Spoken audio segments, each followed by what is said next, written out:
Hello, friends, and welcome back to the John's Comics with Kids YouTube channel, and specifically one of the late night movie streams I've done pretty much consistently over the last few years on my channel. An array of guests from a lot of different channels across the community and a lot of different topics. But this is a special show tonight. Tonight we're doing something a little different. I've done a lot of like top 10, top 5 shows with different friends in the community, but I was approached recently by Mr. Gretzky 9966 about the idea of maybe counting down some favorite films, those pieces of cinema and film that are the most favorite of mine and of another friend, Carlito. And so that's what we're doing tonight. We're going to be counting down the first part of several streams where the three of us are breaking down our favorite films, those greatest films that remain among our all-time continue watch kind of movies. So I'm going to bring in these two guys, and we're going to dive into some great favorite cinema. And of course, I got to bring the troublemaker who started all of this. We got Mr. Gretzky himself. Matt, how are you doing, sir? Doing great. How you been? I've been sweating this. I've been planting. This is a lot of planning. You planted a big seed here. I know my buddy did one a while back. He did, I think, 100 movies. Ooh. And it just got me going because he's the movie buff. So he's like the big movie buff. And he got me thinking about this a couple years ago. And I was like, man. It's a big topic. Yeah, it is. And trying to do what he did. He did his top 100 buddy cop films. Oh my God. And he did 100 foreign films.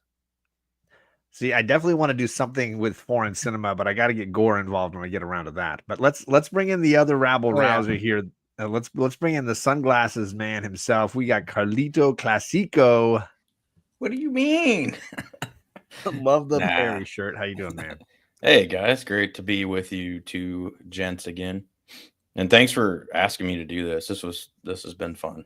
This was definitely Matt's brainchild. I want to give him a lot of credit for this idea, and we definitely spent a lot of time thinking this over. I know you, Matt, have watched a bunch of stuff just to kind of like refresh memories on nostalgia for certain things. Can you talk a little bit about your thinking behind your list? Like what were some of the restrictions, or what were some of the thoughts that you had when making this list?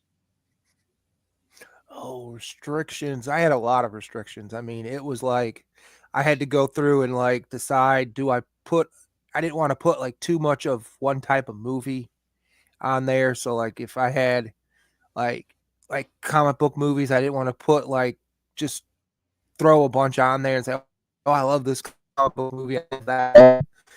Throw a bunch of those on there, or a bunch of other genre of movies, just because it's like, because I like all kinds of movies. So I didn't want to have it like too heavy in one thing, and then people be like, oh, that guy just loves comic book movies, or he just loves horror movies, or rom-coms, or whatever, Right. So and I had to have watched the movie to like it. So I had to have seen it. That was another thing I had. I mean, I hope so. My goodness. Yeah. So that's the bare bones. Because sometimes, you just sit there and you say, and most of it is I have to own it. I can't just say I watched a movie, I liked it, but I never own it. Sure. So I had to own it also. So that was another thing. Because if I didn't own it, then I didn't like it. That's a good kind I've done. So I think I own all of mine. I don't think there's any of these that I don't own. That was definitely one of my far. Yeah, I didn't go back too far in movies, because I was like, if I go way too far back or too new, then it's like, in most of the movies, I like certain movies, but not enough to say that I had to rewatch. It had to be rewatchable. That's the other thing. It had to be rewatchable. Oh, yeah. So it couldn't be something that you watched it, you liked it, but then you haven't seen it in 10 years or 20 years. And you're like, oh, I'll just pull this movie out, watch it, or it's on TV and you just happen to catch a little bit of it, You just had to like the movie, but that's pretty much some of the ways that I looked at it. So. All right. Yeah. Let's I realized we didn't say hi to the chat. I'll quickly rush through some friends. We had Las Cruces in here early. What's going on, my man James? We had Rob Boswell in here early. What's going on, Rob? Ooh, Rob. We had Carlito hanging early. His link and Matt's links, all of them are down below. So anybody needs that, it's all set for you. We got Magic Lasso asking for some popcorn. Gore Vidal saying he's here for the Christopher Nolan resistance. Oh, I'm gonna boot that guy.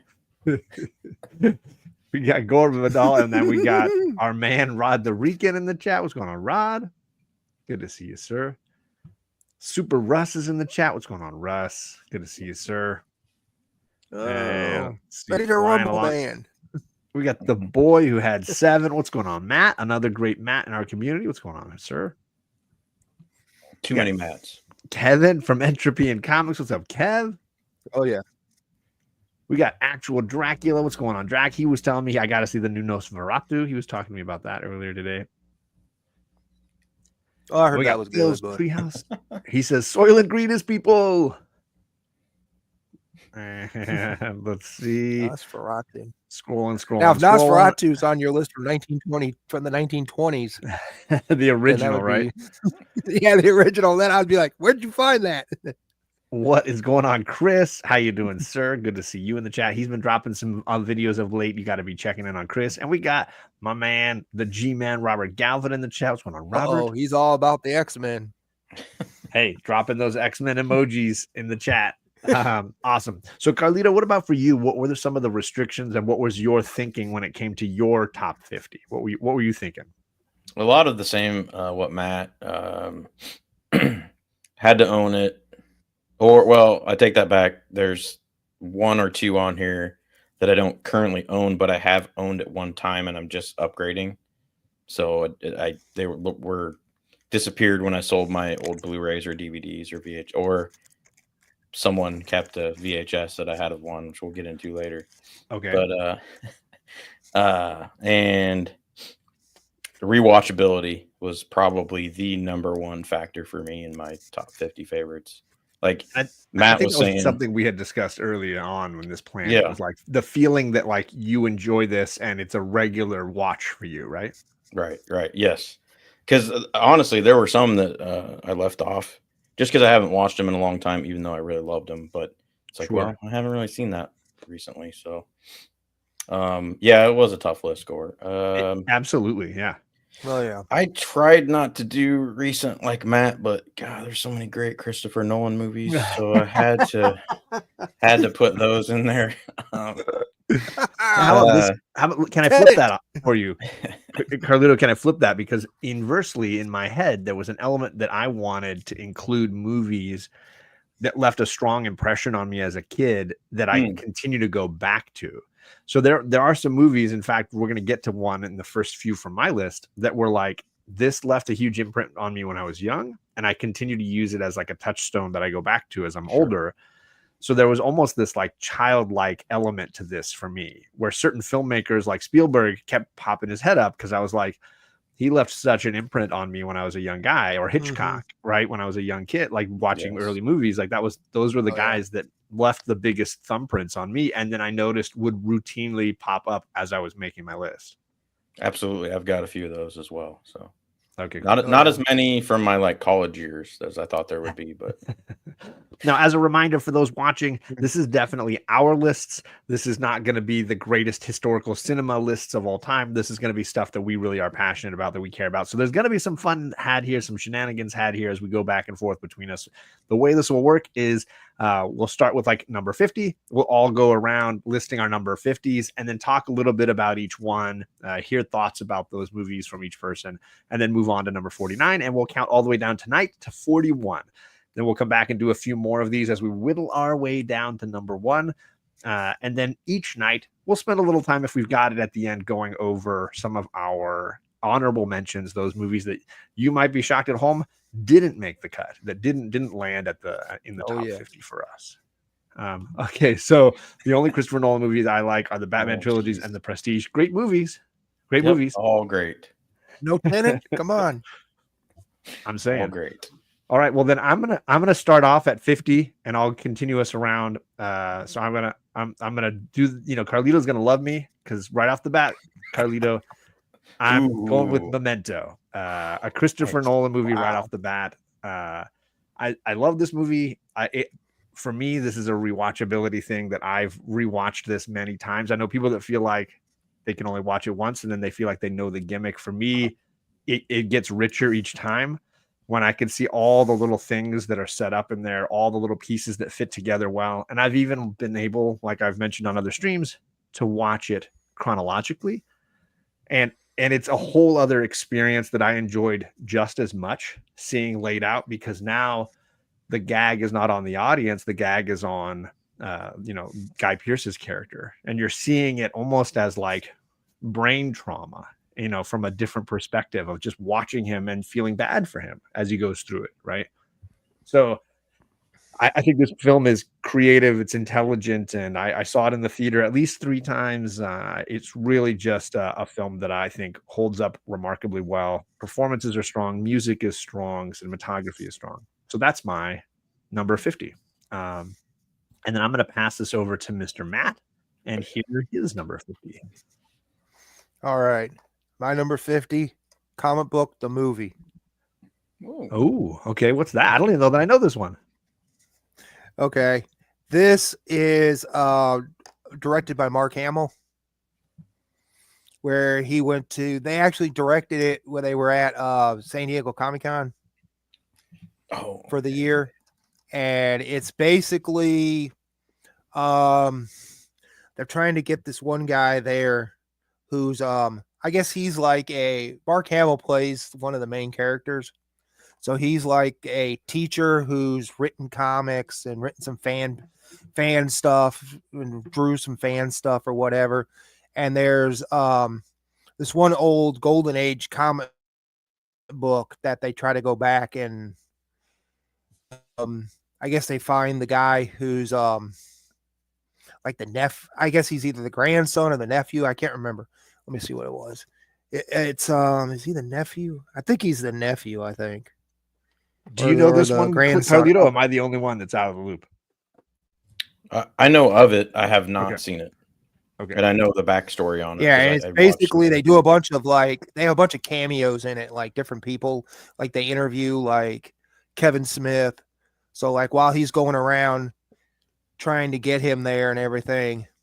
And because what they're doing is they're doing an update. It's like a takeoff of the reboot of a comic book. So taking like an older character and turning him into some military bound guy is what they're doing. And the director and the producers and directors like Roger Rose. I don't know if you know him.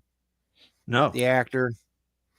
He does voiceover. He was in Ski Patrol. So he's in it. Billy West. You probably know who Billy West is. I don't think Ren and Stimpy. Okay. Yeah, he did the voices of Ren and Stimpy. A bunch of voices on Futurama. A bunch of those shows. So he's in it. They have I believe other guys. He was in Two Guys, a Girl, in a Pizza Place too. I'm not mistaken. He might have been. That was the black. Yeah, dude, he might right? have been. I think. No, he's white. Billy West is white. Never mind. That's somebody else. And then there's like different people they interview, like they talk about like how they like the comic and all this other stuff. And then, and it's like, he's like and Mark Hamill's like the historian of this, like he knows everything about the character. So they bring him in to like try to do it. And they bring in like Darren Norris, who plays in Fairly Odd Parents. He's the one fairy and that and all that. So yeah, so he's in it. Some other voiceover guys, and then they have like some actual comic book people in there, like Peter David's in there. They show him in there at Comic-Con when they talk to him. I mean, he only does one voice in the deleted, like they do like not really a deleted scene thing. Okay. But it's like they did a panel at the Comic-Con of all the people that were in the movie. So they all got together and they brought in like everybody. Gary Owens was there. So like, and then the cameraman was Jess Arnell, the guy who plays in, he did Animaniacs. Oh, nice. Okay. he was the other guy alongside Rob Paulson. So he's in there and that kind of thing. And they're basically trying to get Billy West to the Comic-Con, basically. And then they're thinking that they're screwing with it. So it's basically like taking your comic book that you loved for years and then doing a revamp of it, letting Hollywood and get that's its growth basically how it on ends up. Yeah, it's how it ends up. So Awesome. they end up getting all screwy about it, and they're like, "Oh, we don't like that," All right, well then let's go to number 50 for you, Mr. Carlito Classico. Are we getting more Nolan? I think you're gonna be shocked. All right. Everybody stop what they're doing right now. My number 50 is La La Land. It's a musical. Whoa, That is a shock. Yep. I think there's probably two that would be in my top 100. So I thought I'd throw that at number 50. Ooh. I mean, all I got to say is it's I thought going into it, I thought it was going to be corny because that's just how I think about musicals. Hey, Perry, what's up, buddy? But it just blew me away. The story, the acting, the music, and I was able to suspend disbelief watching a musical, and I love that about it. But to me, I like how it's about dreams and paths that we take through life, and not always having that happy ending. I really like that about it. So, great performances, great cinematography, great songs. Yeah. And LA and the lighting and like cinematography and stuff, like you said. For sure. I love it, man. I could rewatch that musical.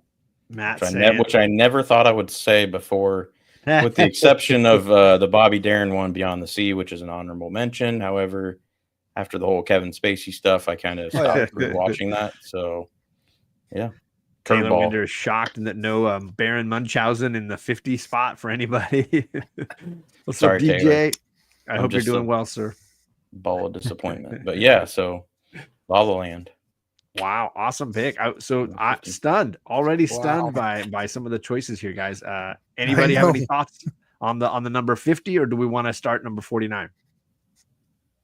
No, I'm gonna have to check out that 49, I guess, because I don't know much about the movie. I didn't see it, but all right, Matt, what is your number 49 then?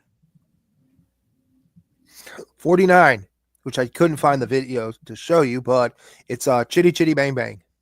Oh, classic. Yeah. Why that one? I remember I probably should have pulled it out, but I had the book here. But I remember reading that as a kid, it's a pink book with the car on it. One of those, I guess they were the size of the Dr. Seuss books, and not knowing back then that the writer of the book is the writer of James Bond, Ian Fleming. Oh, Ian Fleming wrote the novel. So I never knew that. Yeah, he wrote the book. Yeah, so I never put two and two together of Chitty Chitty Bang Bang and Ian Fleming together as that, because I really didn't pay much attention to the books when I was younger. Yeah, and that I didn't know that either until I got older, and then I realized that.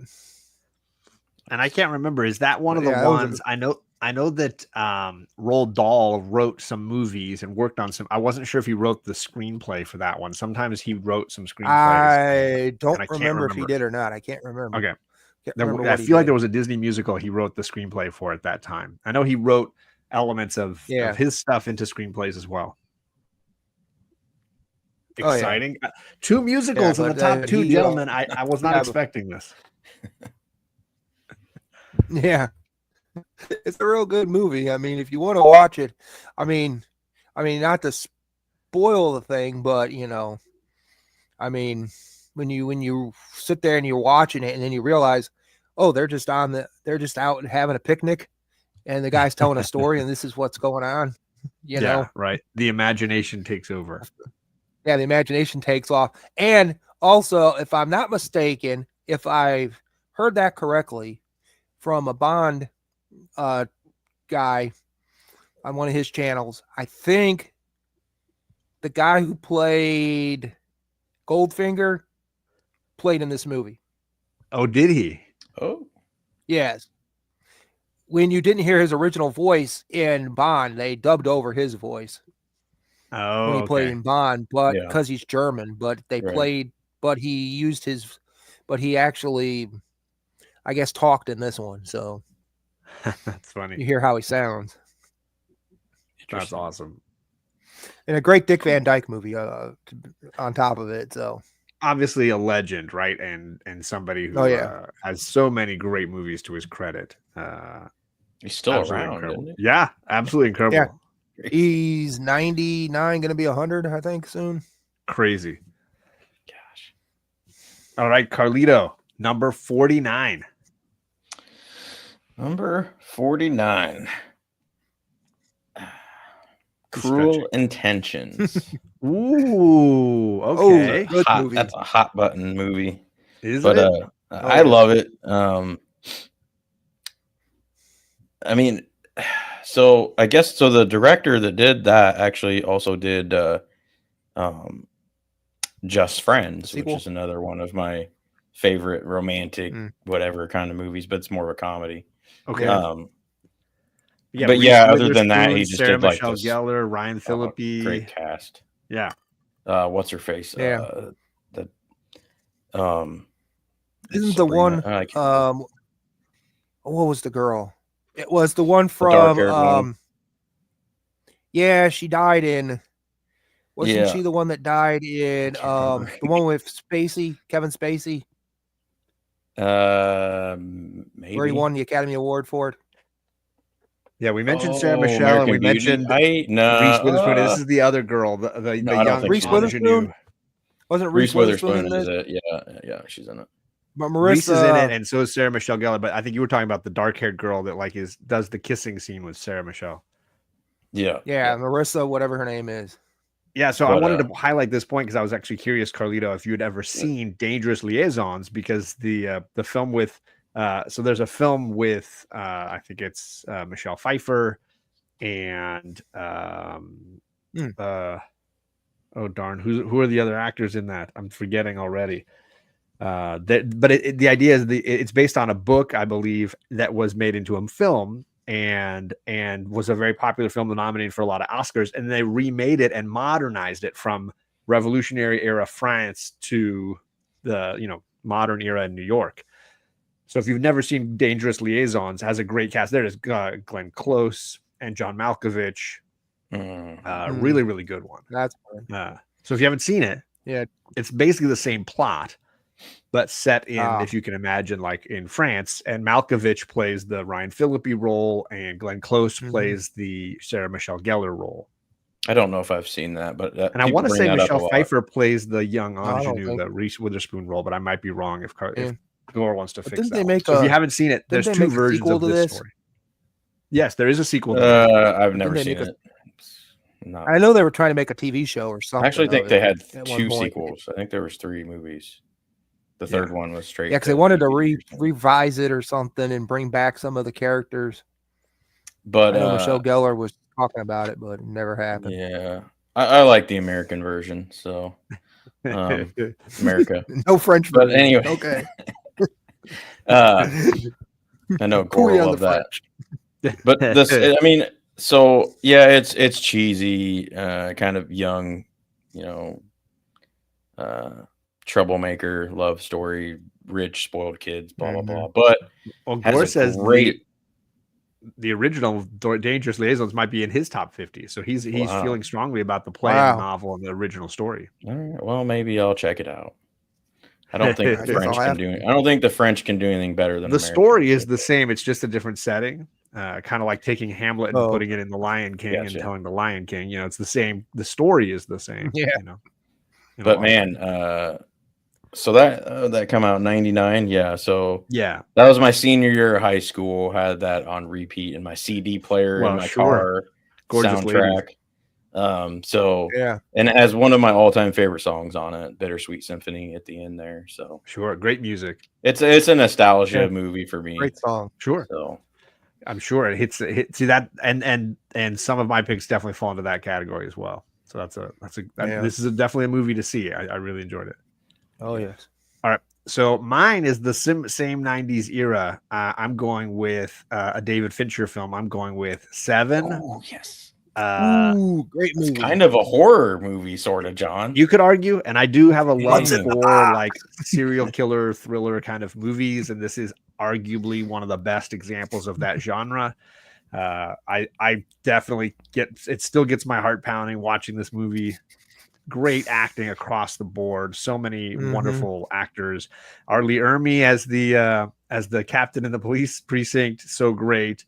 But of course, it all hinges on Spacey's creepy performance when he shows up, or the two cops, Morgan Freeman and Brad Pitt, and then Gwyneth Paltrow as the spouse.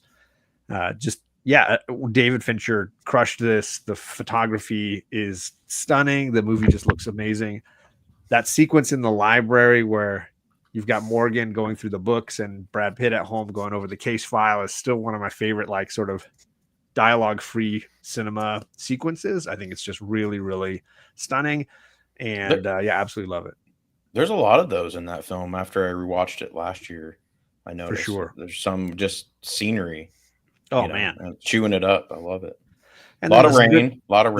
Yes, a lot of rain. And the script does a great job of kind of like breaking down the two lead characters and getting a better understanding of why their relationship both works and doesn't work, and why it crumbles apart in the end the way it does. Really, really strong. You guys in the chat are hilarious. I don't know that Debbie Does Dallas is going to make it, Mark, but I appreciate you coming by. I'm sure that's a different list, Mark. I know. Christopher Nolan 7 musical with music by Adele, says Core. That's cancel that one. I don't like that. I know. Adele's done. Maybe music by Garbage. That would be cool. So there you go. That's my number 49. Let's jump it to Carlito now for his 48. Dang, growing to 48 already. I know. I'm trying to keep us on pace here. This is a May 1999 film. Oh, again. Okay. Released 2 months after The Matrix, and I believe overshadowed because of that. Although I am kind of a sap, but The 13th Floor. It's a little known sci-fi kind of techno noir thriller. God, I can't remember the main actor's name, but there are a lot of great actors in it.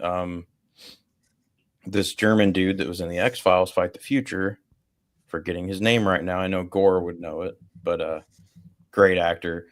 It's it's kind of a simple. I feel like I know the virtual reality, like Craig Bierko.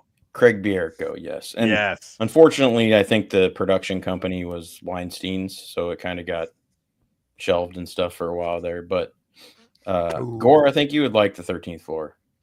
It's not a very fast-paced film. It's a little slow, but I think it's pretty concise. And I fell in love with the era it takes place in the virtual reality. Like, it's modern day, like tech startup, like kind of vibes, with a cold surroundings and whatnot, but they go into a world that's so like 1920s, 1930s. Yeah, because gangsterish. I remember feeling like this gave me Dark City vibes. Yeah, like it had a similar style to Dark City, which I liked a lot as well. But I had a huge crush on Gretchen Mol.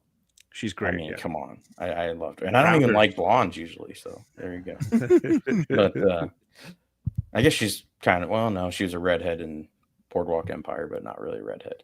But anyway, great. So and that one just had the whole atmosphere vibe of The Matrix, but like a low key kind of noir version of it.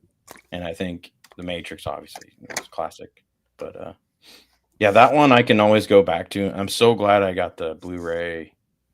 I think it was like just before the whole Weinstein crap too, but so it got shelved for a long time and couldn't find it anywhere, and it wasn't on any. I don't think it's on any streaming either. Carlito's predicting Dark City appearing later on. I mean, it's a great movie, but it did not make my list. Gore's picking that. Nope. I don't think that it didn't make mine. No, I got it. It's back there. Matt, have you seen 13th Floor? No, I haven't. I think you'd like that one too. But John, so you kind of remember it then. Oh yeah, I saw it. Okay. I saw it. It's been a long while since I've Of seen it, course. but Yeah. I definitely saw it. I saw it a few times, I think. Yep. Because it might have been around the time I was working in a movie theater when I was a senior in high school, through a little beyond, I was working in a movie theater. Yeah, and there's a lot of those on my list. I Oh, will so you say were that. the projectionist? I was the popcorn ticket taker guy. You didn't do everything? my No, buddy the manager ran the projection side. Gotcha. Yeah, my All buddy right. used to do that. He used to run the projection for AMC. Oh yeah. And he said half the time you get a crappy movie, you'd have to sit through it. Yeah, you'd have to sit through it forever. CG man, yeah, that's good. Excellent. Seven All right, Samurai. I feel like that might make someone's list. I don't know. I'm gonna go number 48 is my turn, I believe. Now we're on the rotation, so I'm gonna go with the Muppet Movie, and this is one of those that Oh, that's good. for me is 100% like I can become a kid again when I watch this over again. This is the original I just film. went and This is saw the that. this is the Why Are There Songs About Rainbows? The road trip across America Why it all started. stuff. Man, God dang it. great cameos. Steve Martin as the waiter, Oh, yeah. so good. John, you're Richard bringing Pryor, back. We're the similar age, so you're bringing back to my childhood now. Richard Pryor forgot selling them about that movie. balloons. Bob Hope selling them ice cream. It's just absolutely Richard Pryor, jam packed. yeah. Yeah, Richard Pryor, so great. So this movie definitely hits a lot of nostalgia for me, and I can sit down and watch it at any point. The songs still work really, really well for me. Oh yeah. The Muppet characters are all so part of my childhood that this is just But one I felt of those bad movies. for the guy at the end. I mean, it's almost a musical, kind of. I mean, It absolutely is. It It absolutely is. Yeah. Yeah, I felt bad for the guy, for the monster that had to chase him down the whole entire movie. Yeah. The one from the used car lot. Yeah. Yeah. the Kermit the Frog song was, man, I can hear it in my head right now. And then Orson Welles at the end as the movie executive who gives them their big shot. So great. I absolutely love this film, and yeah, there's just something very much childhood cinema really going great. that is this movie for me. So a lot of love for this. Excellent pick, John. I can't believe I forgot that one. Gore says he saw it in a drive-in. I love it. Man, he wants Seven Samurai. Yeah, I saw it last year when it was the 45th anniversary of it. Sure. I know it's. Tell me about it. It's been a while. This one's an older one. Rewatched it that was the first time I seen it in the theater. I was like, it's like I had to see it the first time because I was like 1 year old when it came out. So yeah, exactly. I was probably it's got to be like 78 somewhere in there that it came out. An absolutely great. Yeah, great 78, movie. 79, something like that. Yeah. So there you go. There's we all had a musical in our top 3. That was great, John. Great pick. Oh, not to mention, could be more. I mean, right? All right. So Matt, what is your number? Know. 48. 48. Batman. Ooh, 89. Ooh. All right. Yep, 89 Batman. Very nice. Almost went with Batman Returns, which I like Batman Returns a little bit better than Batman, but Batman started it all for me. True. So historical context wise, it holds a little higher regard. Yeah, it's just one of those things. I remember going to the movie theater and seeing it when it first came out. So I remember that. I believe that was like third movie I saw, maybe in the theater. Yeah, anyway, wow. I don't remember what number that was because later down the list, my first movie I ever saw is on there. But yeah, it was the first one I saw without my parents around. Yeah, I will say that. I think we saw that near my grandparents. I think we were down in Mississippi visiting my grandparents. I think that's when we saw it. Because I remember seeing a bunch of movies over there with them. They would take us to go see movies or whatever. So I remember that. So excellent pick. Yeah. But yeah, that was like Michael Keaton is Batman. You know, if you get technical, I remember watching years earlier at the Batman, the movie from Adam West. Oh, sure. Yeah. Being on TV. I remember it being in like reruns on TV and watching that, you know, and then somehow the movie just popped up on TV one time and I like, oh, I got to watch this, you know, and we had like a huge party, and we taped it on. We got the VHS tape out, taped the movie and everything off the TV. I love it. And everything, and watched that. And I just remember that being like something, but did it make me a Batman fan? A little bit, but still a Spider-Man fan before that. But I mean, and you think about the cinematography and the music and what Tim Burton kind of crafted as a language for Batman that has lasted through the animated series, even to today. There's an element of that musical score, that intense, incredible Elfman musical score, and even the Prince stuff that they used for the Joker, this sort of amazing purple kind of like aesthetic that the Joker brought to it. And really is a language that's lasted for those characters. Yeah. Then you had like the spin-offs, like with The Simpsons, do the Bartman. Right. Yep. Where he was dressed up as Batman and he was like, I'm Bartman. Right. Last I was same excited, thing. we got some Batman. I think they did the same thing in the Doug, I think. Okay. The character that because I have a cover, I have a shirt that has Doug on the front, and I think it's the first Detective Comics that Batman was in. Okay. So it's like a takeoff of that kind of deal.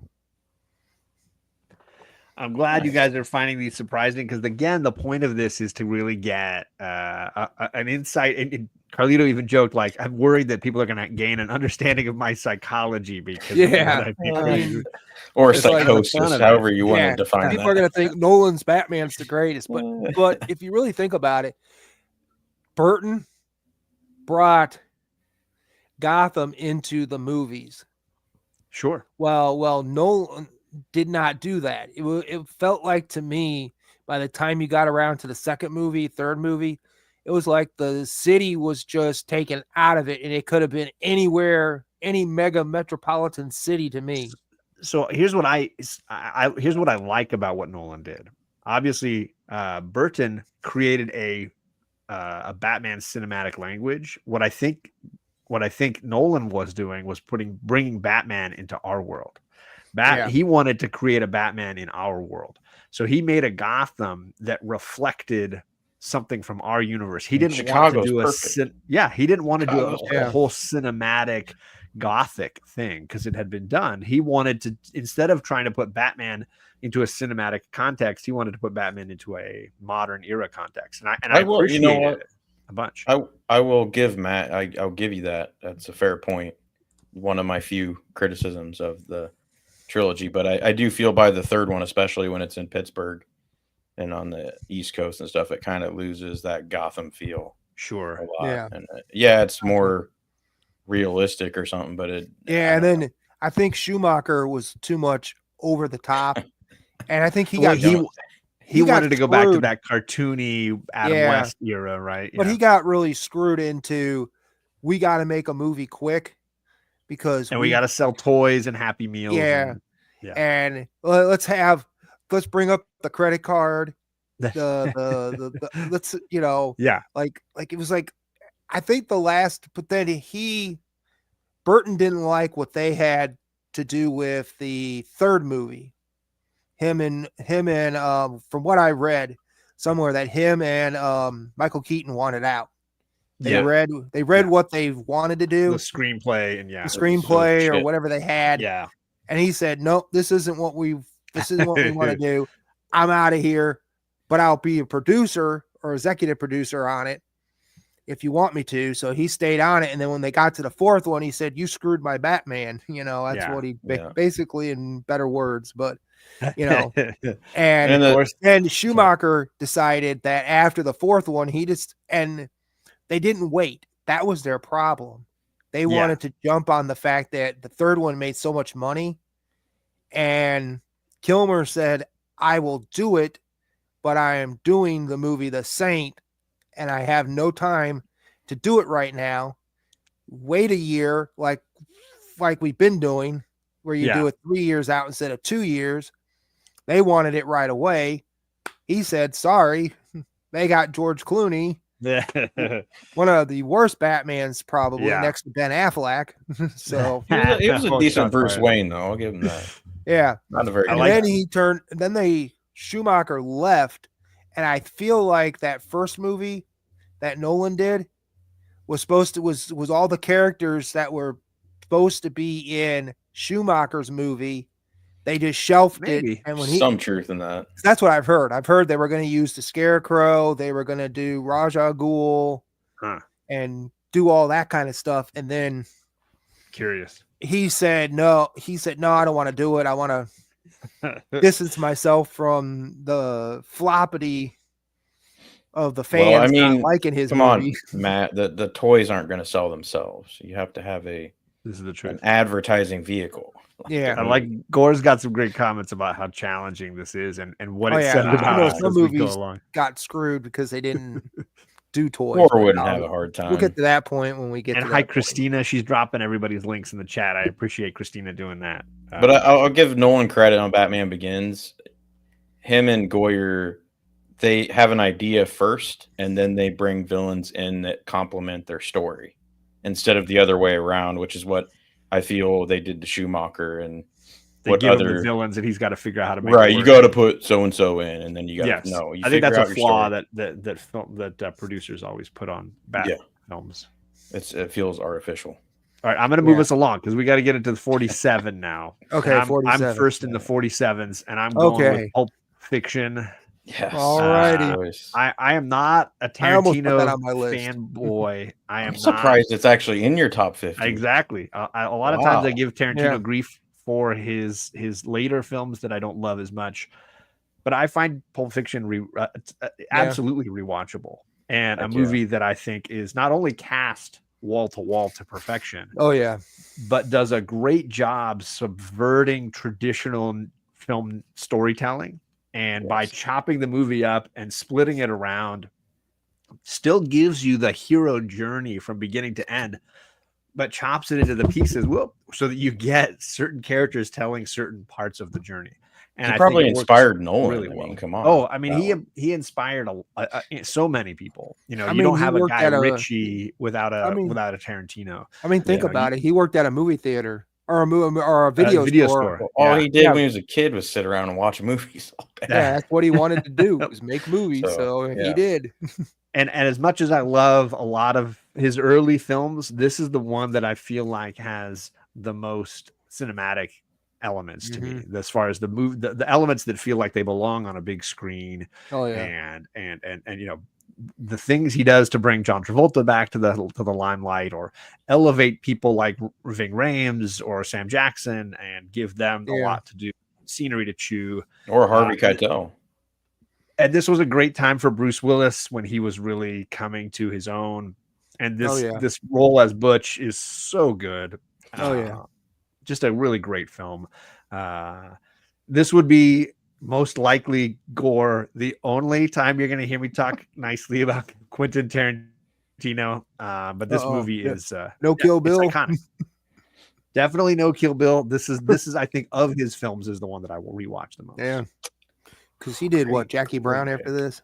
Jackie Brown. He had just done Reservoir Dogs. Reservoir Dogs would probably be an honorable mention that maybe I'll talk about a little later. But yeah, absolutely great.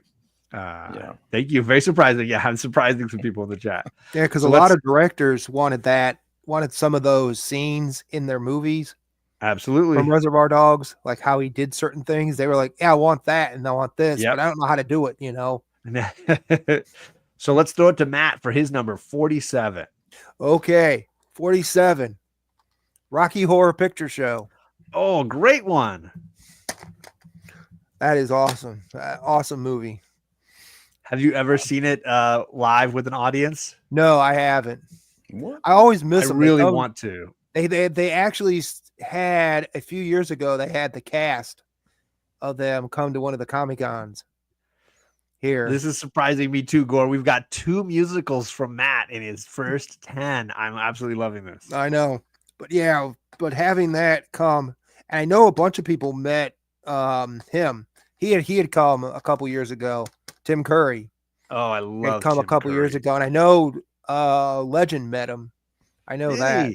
Oh, that's fantastic. Yeah. My buddy gave him a hug. My buddy went to the one in Raleigh and gave him a hug. Just wanted to give him a hug. That's all he cared about. He didn't want no autograph, nothing. He just wanted to give the guy a hug. But yeah, he was pretty bad off at that point, both times I heard. You just recommended Debbie Does Dallas, and now you're having a problem with Rocky. I don't, there's a double standard. But Meatloaf was great in this movie. Meatloaf is hilarious. Awesome. Yeah, so funny. I gotta say, I've never seen it. Yeah, never seen it. And don't forget the guy from Barry Boskowitz. Yeah, he was here. Actually, Barry Boskowitz was here. Bostwick, maybe. Yeah, he was the one he was in Spin City too. Yes. Yeah, as the mayor, right? Yeah. Yeah. And of course, Susan Sarandon, like just Susan a great. Sarandon was great. She was great at that time. Oh, yeah. I think that was around the same time. I think she started doing Bull Durham and all that other stuff. Gore, I feel like it's like it's an experience that would be one of a kind, and I don't even know that you need to love the movie to appreciate what that experience in a theater would be like. Yeah, because I really want to. Oh yeah, when I was growing up, they had that at the theater every weekend at this like small theater, and they would do it every weekend. I got invited to go a couple times, once by a girl that I was like, I'm not really into you, so I'm not going to go. But I don't have many regrets in life, but I'm kind of regretting the way John and other people talk about it, not experiencing it. And literally that ruined his career. Tim Curry's career was blacklisted from that movie for this movie. Yeah. Well, and then he got back years later, but Clue and Legend, and I feel like he was wearing a lot of like prosthetics and makeup for a while because he was such a good performer. You couldn't deny him. Oh yeah, but he was not as mainstream as a result, for sure. Yeah. Gore, I love Gore's comment. You've seen La La Land, but not Rocky Horror. Well, I mean, again, isn't it technically a musical? Sort of. It is. Yeah, Rocky Horror, and that's why besides my dad forcing us to watch Sound of Music every year, somewhere. I don't think I ever watched a musical fully. I don't think anybody watches Rocky Horror for the plot. No. Phil. So I think it's okay that it doesn't have a great plot. The music is kind of like Debbie Does Dallas. The hilarity, and I think it was always a movie that respected an audience being different, like allowing for people who are like outcasts and feel odd or different to have a safe space. I think that's kind of always the counterculture that it ascribed to. All right. Wow, that's fantastic. Okay, so we're moving to Carlito for his number 47. Don't want to bring everybody down. Jeez. I mean, I've already had 7 and Memento and Pulp Fiction. So what do you want? So I got a 2002 film, kind of sci-fi-ish. I mean, God, most of these are going to be a lot of sci-fi because I love it. X-Files background, whatnot. But it's based on a true story. Obviously, Hollywood liberties, but the Mothman prophecies. And I will say it's probably my only Richard Gere movie on this list, and probably my favorite Richard Gere movie. Man, so no officer. No, I don't, Taylor. I do not hate movies before 1999. Primal Fear, Die Hard, Lethal Weapon. Okay. Yeah. Anyway, yeah. So I mean, as X-Files vibes, of course. Mm-hmm. Taylor says you hate all movies before 99. He's just trying to bait me into arguing. But, misspelled prophecy. Nice try, Taylor. But so yeah, it's got those X-Files vibes, based on a true story. And the Mothman, after this, like I did a freaking 2-3 year dive into the history, and like I read books and online. I ate up like anything I could about it, and it's just a fantastic mythical journey that you can kind of go on. And anytime I kind of feel of lore there, and anytime I kind of feel like that X-Files vibe, but I want to watch a movie that's not X-Files, I can watch that anytime. And honestly, it's got a great ending, and it wraps stuff up, but it's still so eerie. And the soundtrack by Tom and Andy, I have both versions because there's like a double. Oh, it's so good. The music is the only way I can describe it. Someone asked me once, it's like it's ethereal. Like you can throw it on And you can focus on it too, but you can also have it on the background, and then sometimes you'll be brought into it. It's just because it's another so movie good. that feels more creepy than horror, and it Yes. has this like slow burning tension. Yeah, tone, right? This tense tone to it. absolutely. Yeah. So that's my 47. Have you both seen it? I have, yes. I know John has, but Matt, have you seen it? I might own it, but I don't think I've seen It has it. that. What's the actress? Oh God, she was in a lot of movies in that time frame. Heard she was kind of hard to work with, but blonde hair. Laura Linney, also Linney, yes, also in Primal Fear, which yes, she's great great movie. in that with Richard Gere too. Yeah, that was I probably will never watch that movie again. Love Laura Linney. She's a great actress. Every time I want to Truman think Show. of it, I always say Laura Dern, but Laura Linney for sure. Oh, fantastic. Not Good number Laura 47. All right, that takes us back around to 46, and we're jumping up to Matt first on 46. 46. That will be Three Musketeers. Whoa. And the newest version, one of the newer versions. Sorry, Musketeers. Yes, from 93, I believe. Excellent. Let me see here. I think it's 93. Yeah, this is the one that came out not long after Robin Hood, but with Kevin Costner. Yeah, this is the Charlie Sheen, Kiefer Sutherland, Chris O'Donnell, Oliver Platt. Yes, and Tim Curry. Tim Curry's back again. Yes, as the bad guy. Yes, he plays Cardinal Richelieu. Yes. Wow. Okay, what is it about this version of Three Musketeers? Because there's a bunch of them. They've even done a couple since then. Oh yeah, they've done the Musketeer.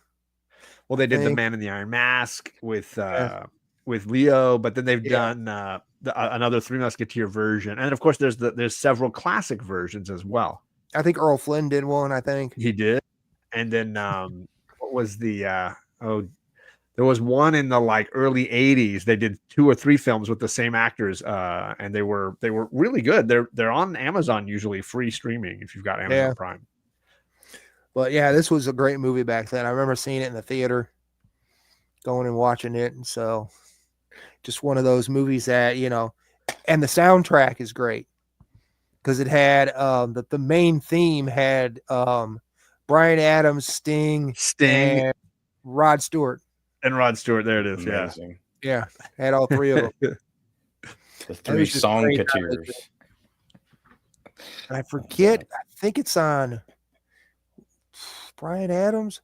I think it might be on one of his CDs. I think he has the credit. Yeah, I think it was on his, because unfortunately I think I had that album. Yeah, because it was really, really good. The movie's great. Not the Musketeers, but the Bryan. He had just come off of Robin Hood and that soundtrack and that song. Yeah. It was such a big hit. Oh yes. Oh yeah. If you're at a skate rink and you want a girl to dance with you, have the DJ play that song. I mean, and you have don't forget about the female in there, Rebecca Dormay. Yeah, as the villainess, Milady de Winter. Yes. Yes, and then she ends up jumping off Michael York's. Those are, and I would highly recommend, as a fan of the Three Musketeers film, checking out the Michael York series of films. Michael York, who is they were in color. Michael York, who is Austin Powers' boss in all the Austin Powers films. Yeah, he's Austin, great. Yeah. How dare you? Gotcha. I know. I love Michael York. I want to say he played D'Artagnan, the young gentleman that Chris O'Donnell plays. Yeah, in Three Musketeers. And I think wasn't this Chris O'Donnell? Yes, she plays Milady de Winter. No, it was early in his career, but it was before Batman and Robin, obviously, and Batman Forever. I think it was the one that took him off. I think it was the one that took him into that Batman role. Okay, I believe that was what it was. Because I personally love the Michael York versions a little better, but they're more traditional and they're more like to the books versus these. This is a very much a Disney, Robin Hood, Prince of Thieves era kind of film. Which is it's fun, it's colorful and fun, but not necessarily as true to the book and the older. Oh yeah, I mean, like Oliver Platt was just great in this. Oh, Platt is great. Yeah. Yeah, Charlie Sheen. I mean, Charlie Sheen just couldn't do no wrong back then. Now, Yeah. now he's like off the And rails. honestly, Sheen and Sutherland had just come off of Young Guns, and they were in that Yeah. same mode as Young Guns when they made this. Yeah. Hey, when you drink too much tiger blood, it gives you that HIV. So Wow. Yeah. Yeah, it was just a great movie. All right. Well, then, does it go to me or Carlito next? Now, I've already lost track of what number? We're on 46. 46 goes 46. to me. Yeah. All right. What is Oh. your 46, Carlito? Well, my buddy is in here because he's going to have his wife watch this one Uh-oh. because she requested a like cooking or restaurant chef, whatever kind of Ooh. movie, with a little bit of a mob twist.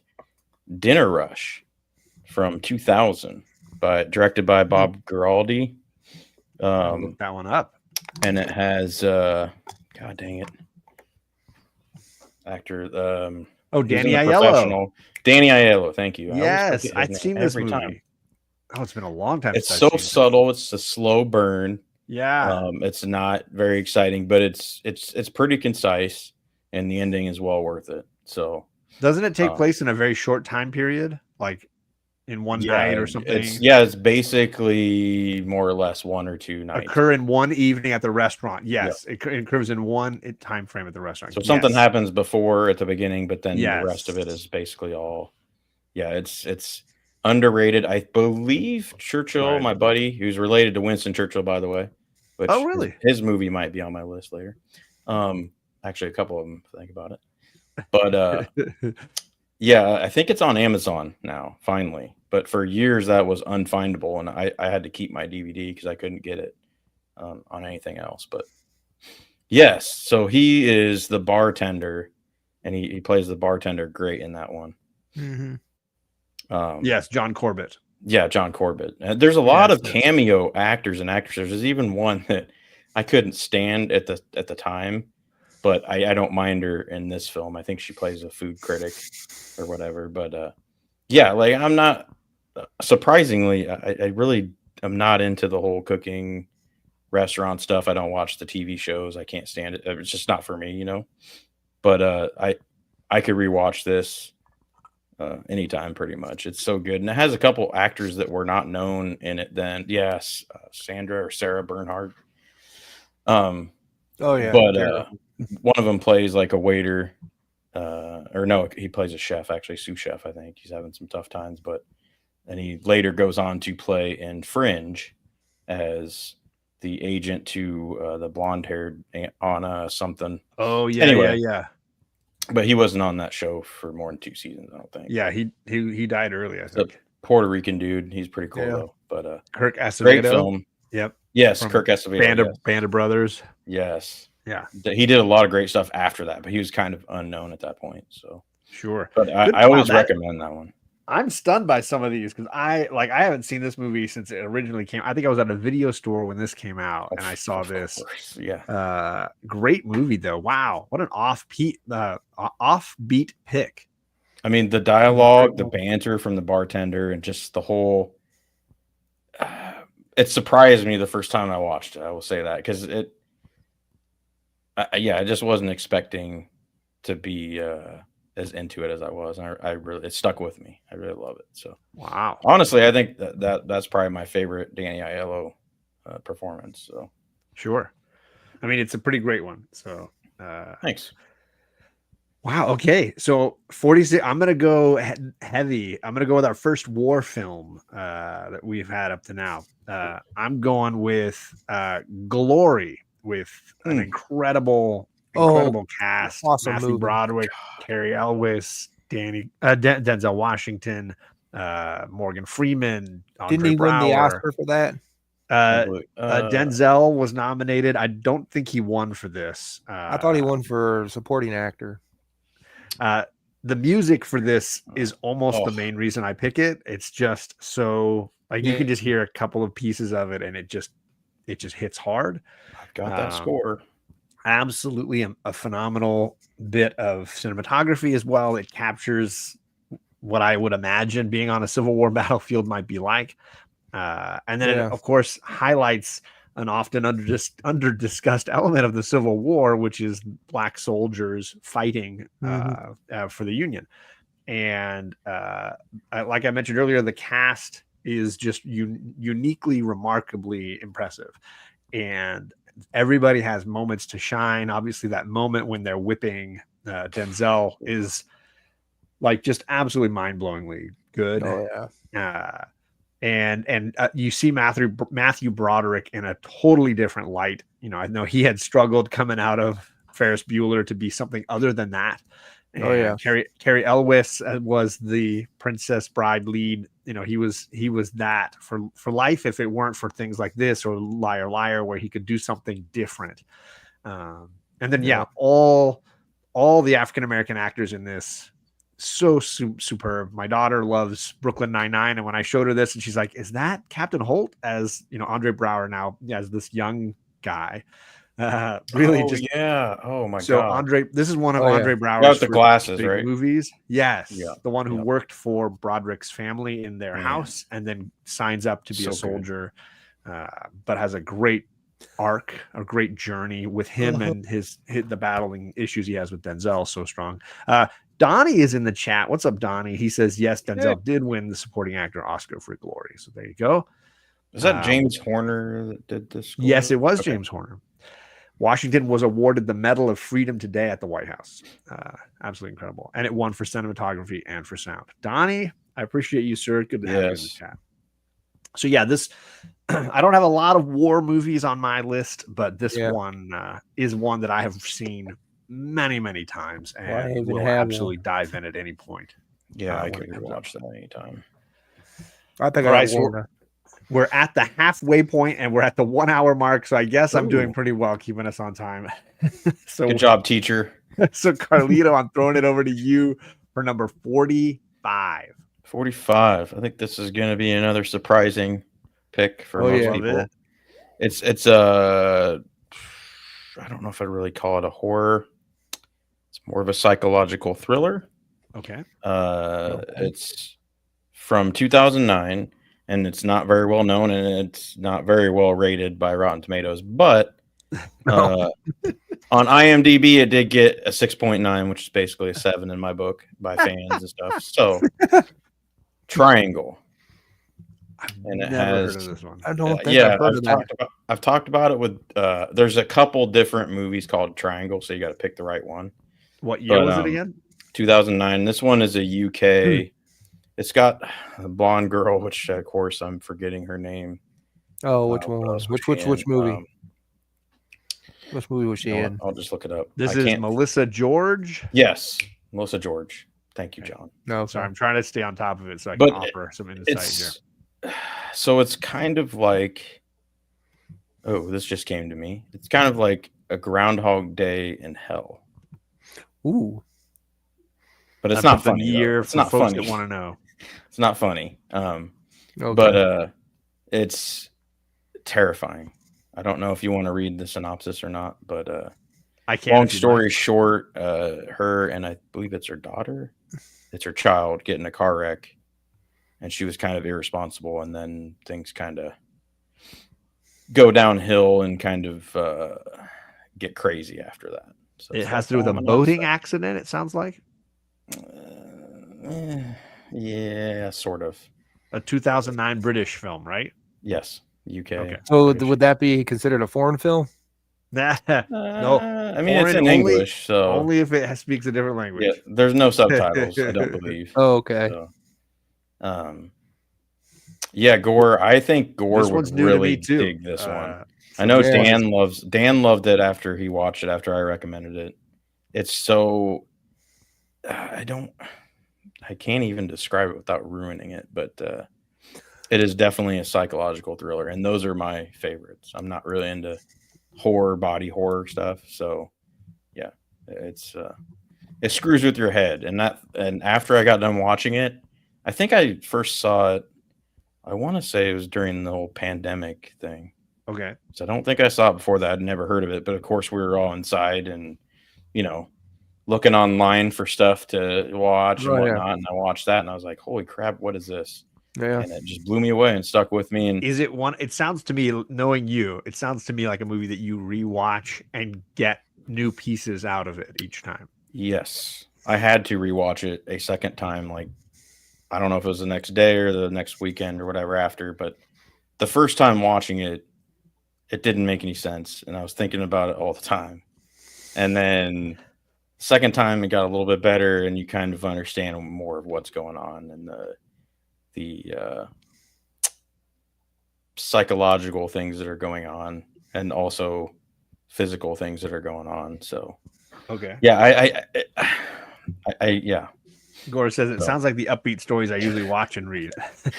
Yes, that's why I think Gore would love it, because it's a tormented woman, and I think it's, but not physically, but well, I don't know, Mentally. Well, good. Mentally, yes. We all have another thriller we can add to our watch list. Yes, definitely. yes. I'd love to hear what you and Matt think of it for sure. Absolutely. I think it's. I'll add it to on my streaming. list. I need to find that somewhere. I have the All right, Blu-ray, Matt. but Number 45 from you, sir. Okay. Number 45. We have A Shot in the Dark. Ooh, classic comedy. Yes. Just Peter Sellers. Awesome. Plays the character well. Big Pink Panther fan. Went to Halloween as a Pink Panther fan. I love it. So when I was younger, my parents have a picture of me in a Pink Panther outfit. So, you know, I need to show that to my girls. He is so funny. Oh, yeah. God. There would have I been. don't think I've seen that since I was a kid. Yeah, there would have been another I need to one, watch it. but he passed away before. So, Sure. and he died too early than that. So, died in 1980. So, that's why if you watch Trail of the Pink Panther, it's basically a bunch of like cut scenes from other movies pieced together They to make patched that it movie. over. Yeah, they filmed what they filmed, and then they just pieced together some other deleted scenes. Blake Edwards, awesome. That's so funny, man. I love Blake Edwards. He's the best and everything. I mean, married to Julie Andrews, so well, what else is new? I mean, are we driving Gore to drink? Just because of the quality of our choices here, we're pushing Gore. I mean, come on.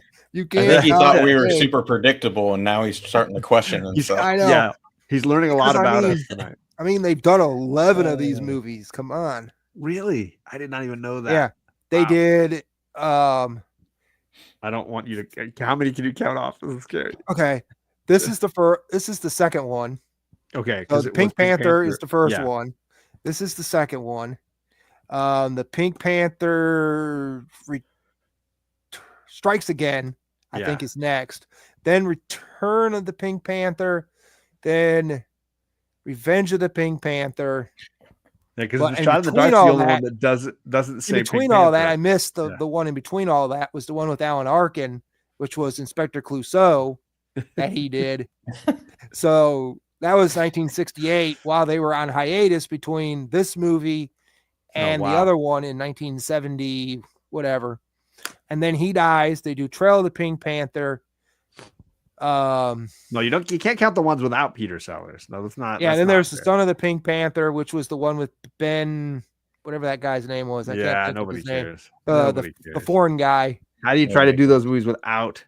And then they had, and then don't forget the two with Steve Martin. Right?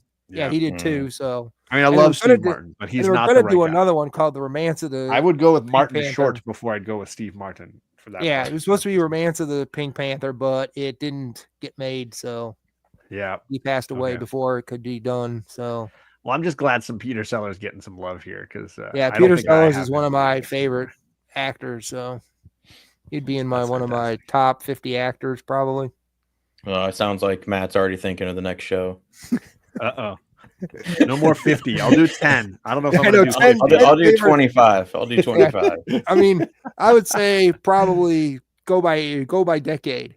Decade, you know, for that one. Let's finish this off first and see how full we are when we're done with this meal. I know. All right. Well, then I'll go for my comedy for number 45. I got a comedy as well. And the the only Kevin Smith movie you're gonna see from me in this whole thing. I could have put a bunch, but I love Chasing Zack and Amy. Mary. Oh yes, Jason. No Zack and Mary. Chasing good. Amy's just it's just fantastic. It was the works first on all one I the saw. levels. It's just got great acting all around. It's incredibly heartfelt in both its love story and in its love for comic books and comic book creators. So this is a movie that for me at least shows me that Kevin Smith can do more if he chooses to do it. I don't know that he chooses very often.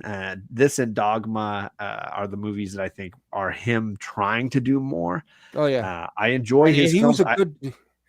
He actually was good in. Those are my two favorite movies of his. So. Yeah, and the one he didn't direct, he was actually good in Catch and Release.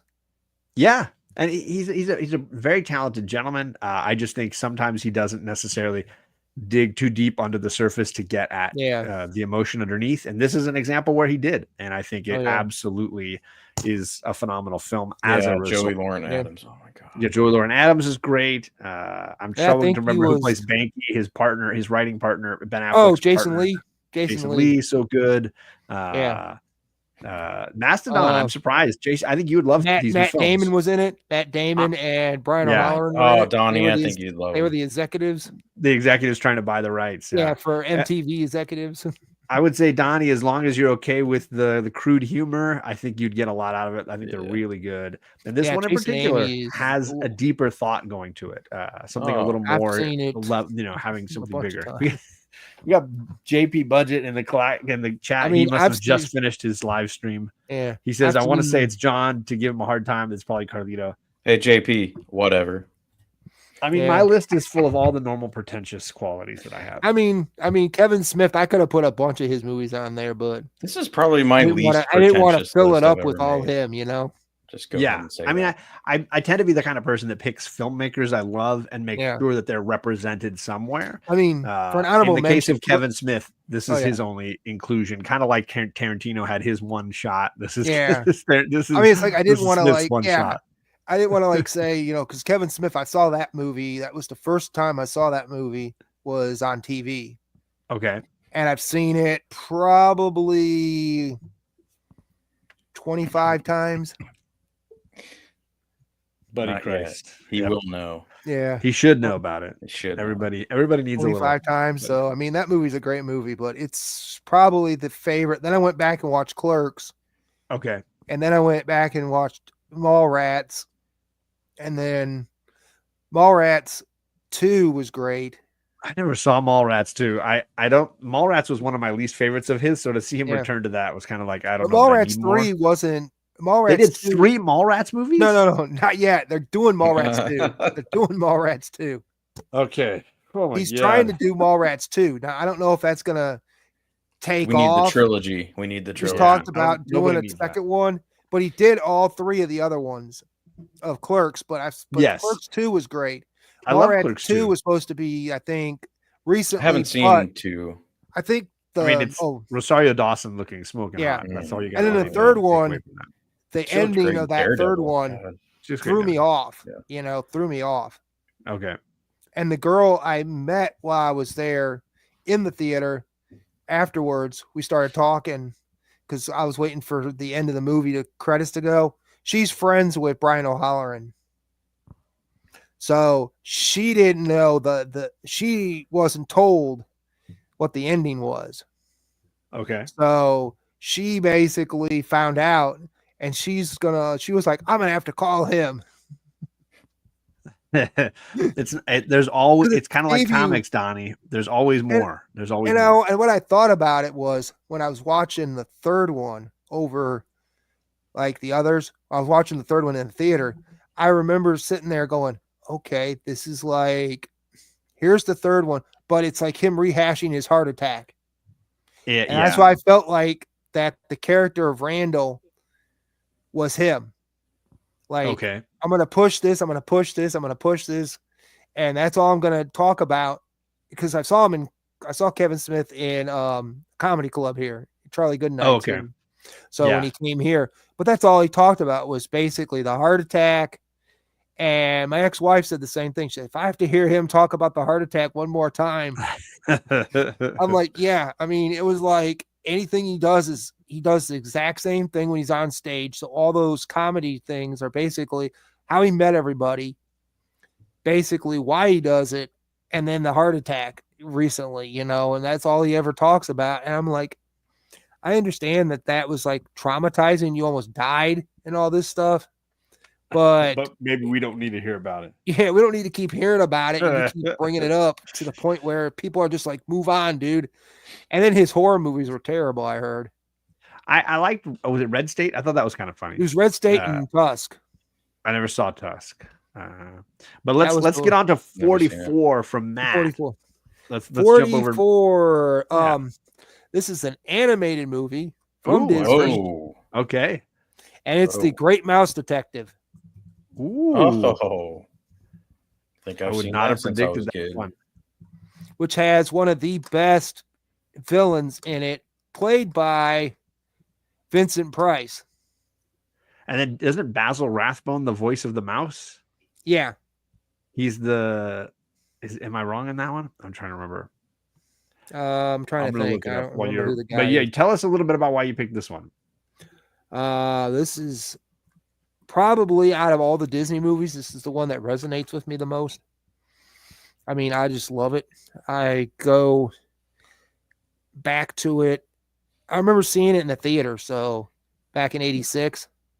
So when I was a little kid, so I was 8, I think, at the time. So when it came out, so I just remember going and seeing that. I don't know if I saw it with my parents or my grandparents. Yeah, my buddy Church obviously remembers this. They would take us to movies all the time, My grandparents, Sure. when they would come up from Mississippi, my step-grandpa and my grandmother would take us. I mean, we were supposed to see Oliver and Company, and the light bulb blew out in the projector. They couldn't get another one, so we couldn't see it. So we had to get refunded and go back and see it later with my parents. But yeah, I just love the thing about and in the other room I have a animation cell from this. Oh wow! In the other room, so pretty awesome.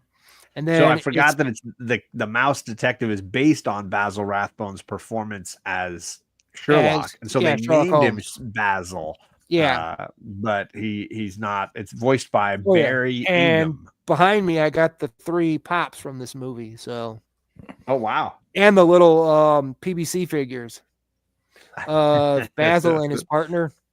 Oh geez. So I got those in the back there. So that tells you how much I love the movie. That's fantastic. And then the little girl, I just remember the little girl where Daddy told her where he was supposed to give her some kind of surprise before the bad guys broke in and kidnapped him. And so he was like, no peeking now. And he had her close her eyes, and all of a sudden they come busting in and end up kidnapping him for whatever reason. They needed him to do something for him. And then she goes and gets him, Sherlock Holmes, Basil, to go help her find the guy. God, I can't. I remember and the big Basset Hound. Yep. Oh yeah. And Basil Rathbone apparently voices the detective who lives upstairs under where the mice are living on the floorboards.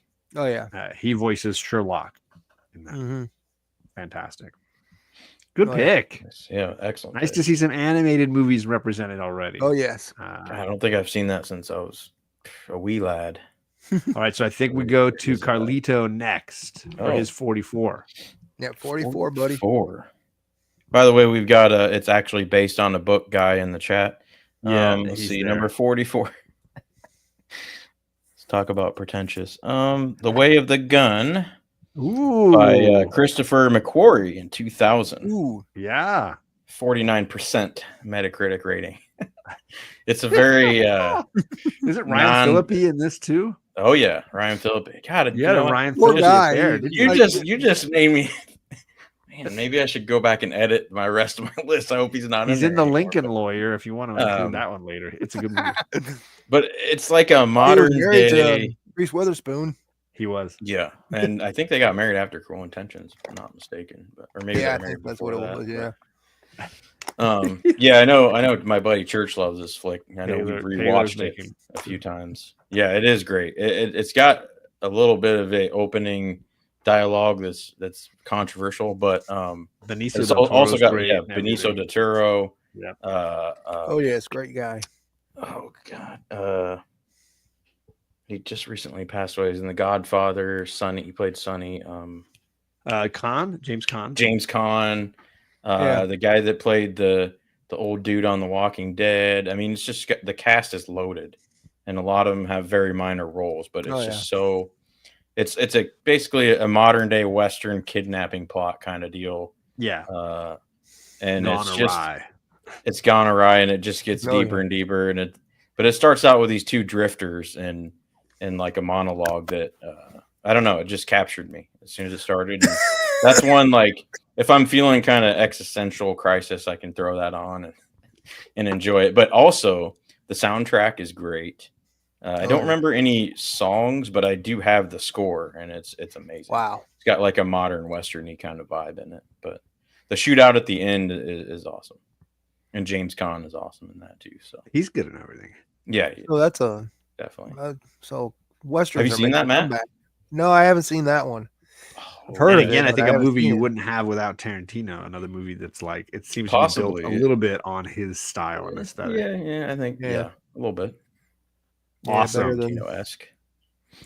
All right. Well, for my 44, I've got my only comic book movie included in my top 50. The only one that made the cut. Only one? And it fits well with Matt's pick. I've got Superman the movie with Christopher Reeve. I almost put that on there, but I took Batman instead. I love this movie. Same, Matt. It just hits all the right nostalgia cues for me, and I love all the sequences. I even can let it have its Superman turns the world backward, saves the day ending, which is a little ridiculous, but I'm fine with it. It all just works because the performances are so marvelous. I love Hackman and his hilarious cronies. I love Margot Kidder's chain smoking. Lois Lane. Margot Kidder. Oh my god! Found in the bush. And then Christopher Reeve is Superman. I'm not a Superman expert. Didn't Lois Lane smoke in the comics? I'd be willing to bet that at some point she probably did, considering how old these books were. I can't remember because I haven't read too many Golden Maybe Age. not. Maybe it wouldn't have been approved, or I don't know. But anyway, Golden Age got away with a lot of things. So yeah, Gore. I mean, it might have been higher on my list, but the truth is, as much as I love comic book movies, I've got to be in the right mood usually for those kind of things. I don't necessarily just throw on the Winter Soldier whenever I want to, although I love that film and it's great. Superman 4 is higher than this one. The quest for peace doesn't necessarily roll on the DVD player whenever I need it. But this, if I were to just put on a comic book movie on a whim, thanks, Taylor. Would be this one. Clarifying that. I thought so back then. Absolutely love it, and it just it hits all the right feels for me, 100%. That's a great. I was just talking about that the other day. My mom always tells a story when I first saw that as a kid, and she goes, "You turn to me and you go, Mom, that guy can fly." And I was like, "You'll believe." That's a cute little story. I mean, Marlon Brando was great in the movie. Brando for sure, absolutely. All right, Carlito, you're 43. Oh, we're done with 44 already. Yes, sir. Trying 43. To keep us on pace here. We got 3 more rounds. 43, 2002, Van Wilder. Ooh, this is one that this is one that I could like back in the day, me and my buddy Church, who was in the chat, can attest to this. When I had a place with a movie theater manager friend of mine and another buddy, we would have parties, and I would just throw that on in the background and be playing all night on repeat. And like I've got it memorized, and granted, I probably haven't went back and watched it in probably 10 years, but it is one that like I could throw it on now and probably recite every word, and it just cracks me up. So It's Oh, very yeah. funny. even some of the disgusting stuff is still funny. But and also I will say from Breakfast Club, the principal, John, you probably know his name. Yes. I don't Oh, know the he's in- actor, but no. yeah, he plays He's- the head of the school, right? Yeah, he's not in there much, but he has like 2 great lines. Well, and then Van Stuck with Wilder's me. dad is the main guy from Animal House. He's the head, Yes. and he's also the bad guy in Fletch with Chevy Chase. Oh yeah, I Like, almost put that as on far my as, like, list. they do play a lot of homage to teenage coming of age movies with movies like Animal House included. God. You know, that Oh way. yeah, My Who doesn't name's have that on their Naomi. list? To have Van Wilder's dad be the main guy from Animal House as a ton of street cred. Yeah. Yeah. Like Churchill dropped the line, and one of my favorites is that my name's Naomi, and he's like, "Well, I moan backwards." So good. I love. I've always loved Ryan Dracula Reynolds ever says, I did since- not expect someone to put Van Wilder on their list, but I also am not surprised that it's Carlito who did it. Thank you, Drac. I'll Oh, take yeah. that as a compliment. But yeah, that's my first comedy, I believe, on there. I think it is. I think it there is. will be a few of those for sure. All a few right. comedies. A great Well, comedy. The least serious of all my comedies. My wife loves that movie, I will say. Probably one of the definitely better one National that we've seen a Lampoon bunch. movies. I agree. That. and Let's Christmas jump to Vacation. Matt for his number 43. 43. Plaza Suite. Ooh. Don't I think don't know that I've it. seen this one. Is this a Wow. Neil Simon story? Oh yes, Neil Simon movie. Basically, Walter another one of the Matthau? ones he's done with Walter Matthau. Huh. So, great movie. It basically starts out where his wife's going to the hotel, I guess, for their anniversary or whatever. Okay. But she, Maureen Stapleton, yeah, that's his wife Okay. in the movie. It plays the wife and that. But yeah, she basically ends up finding out that he's been hacking up with the secretary. Okay. So all this time she finds out that Mathau's been doing it with the secretary or whatever, and then it just ends up where their kid, I think their daughter's supposed to be getting married towards the end there, and then she gets mad at her husband, and they have a huge fight in the hotel, and he ends up getting stuck. She ends up locking herself into the bathroom. Okay. So they have to go try to get into the bathroom to get her out, and all this stuff is just hilarious. That's funny. I mean, I've Yeah. seen several Neil Simon adaptations and really enjoyed them. I somehow have missed Yeah, this one. Odd so I'm gonna Couple, have to I miss missed Odd that that. Couple too. Yeah. Oh, too. Odd Couple. Come on, everybody's seen that. The Producers. He's done Oh, the yeah. Producers. I'm gonna have to put that on my list. What's Is it? you said Plaza Biloxi Suite? Blues. Yeah, Isn't that a Neil Simon? yeah. I mean, I'm a big Walter Matthau fan, so I've collected a lot of his movies. He's like a very the talented one, man. him and Jack Lemmon are probably my two favorite Oh yeah, from back great then. But yeah, performers. I just mean- watched Grumpy Old Men again with my daughters. Oh, oh yeah, over Grumpy the Old winter Men, break. Grumpier Old Men. So funny. I mean, you get the Penguin or Yeah. Rocky. You need a manager. That is, Yeah. I'm so sad he died in the last movie, but It was perfect though. It was what Yeah. the movie needed. Yeah.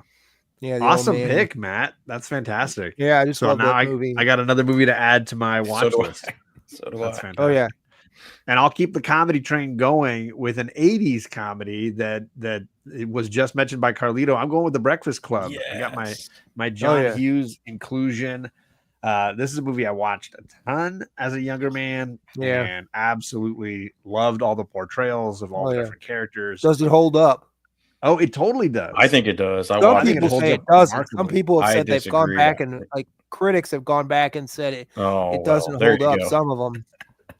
I There you think go. it holds up remarkably well. I think the Yeah. performances are all solid, and the actors are all great. Yeah. And it just has all that John Yeah. Hughes magic, that Ferris Oh, yeah. Bueller magic is all through it. Yeah. And I can jump in at any point and just Oh, keep yeah. going all the way to the And end. a lot of and a absolutely lot of love it. different TV shows and different things have like Oh, yeah. borrowed from Paid it. homage and shown the Yeah. appreciation for sure. And John Interesting, Hughes, Donnie. John Hughes was a staple before people knew kind of that he was the guy that was putting his fingerprints on all of these things through Home Alone and beyond. I mean, like the guy was hitting home runs every plane, trains, and automobiles. Uncle Buck. I mean, the guy was just crushing it, and I don't think gets enough respect. Dutch. Yeah. So great ones. So here's my appreciation of John Hughes here at number 43 with Breakfast Club. God rest his soul. Excellent. Yeah, absolutely. RP. So now we're going to make my list for sure. We go reverse. Are we going to? Is Carlito kicking off this one? Or did he kick off 43? It's Matt. So it's Matt on this. Okay. All right. So this one I've seen. I don't know how many times I've seen this movie, but I love this movie. 4 Weddings and a Funeral. Ooh, good one. Oh, nice. So that is one of my, and it's got my appreciation for Hugh Grant, Addie McDowell are probably my 2 favorites probably in that movie. And it's just a all around great movie where he ends up not marrying the girl at the end because he realizes that he's in love with Addie McDowell. Yeah. Character after all, that she got married and divorced and other things. And then they decide not to get married.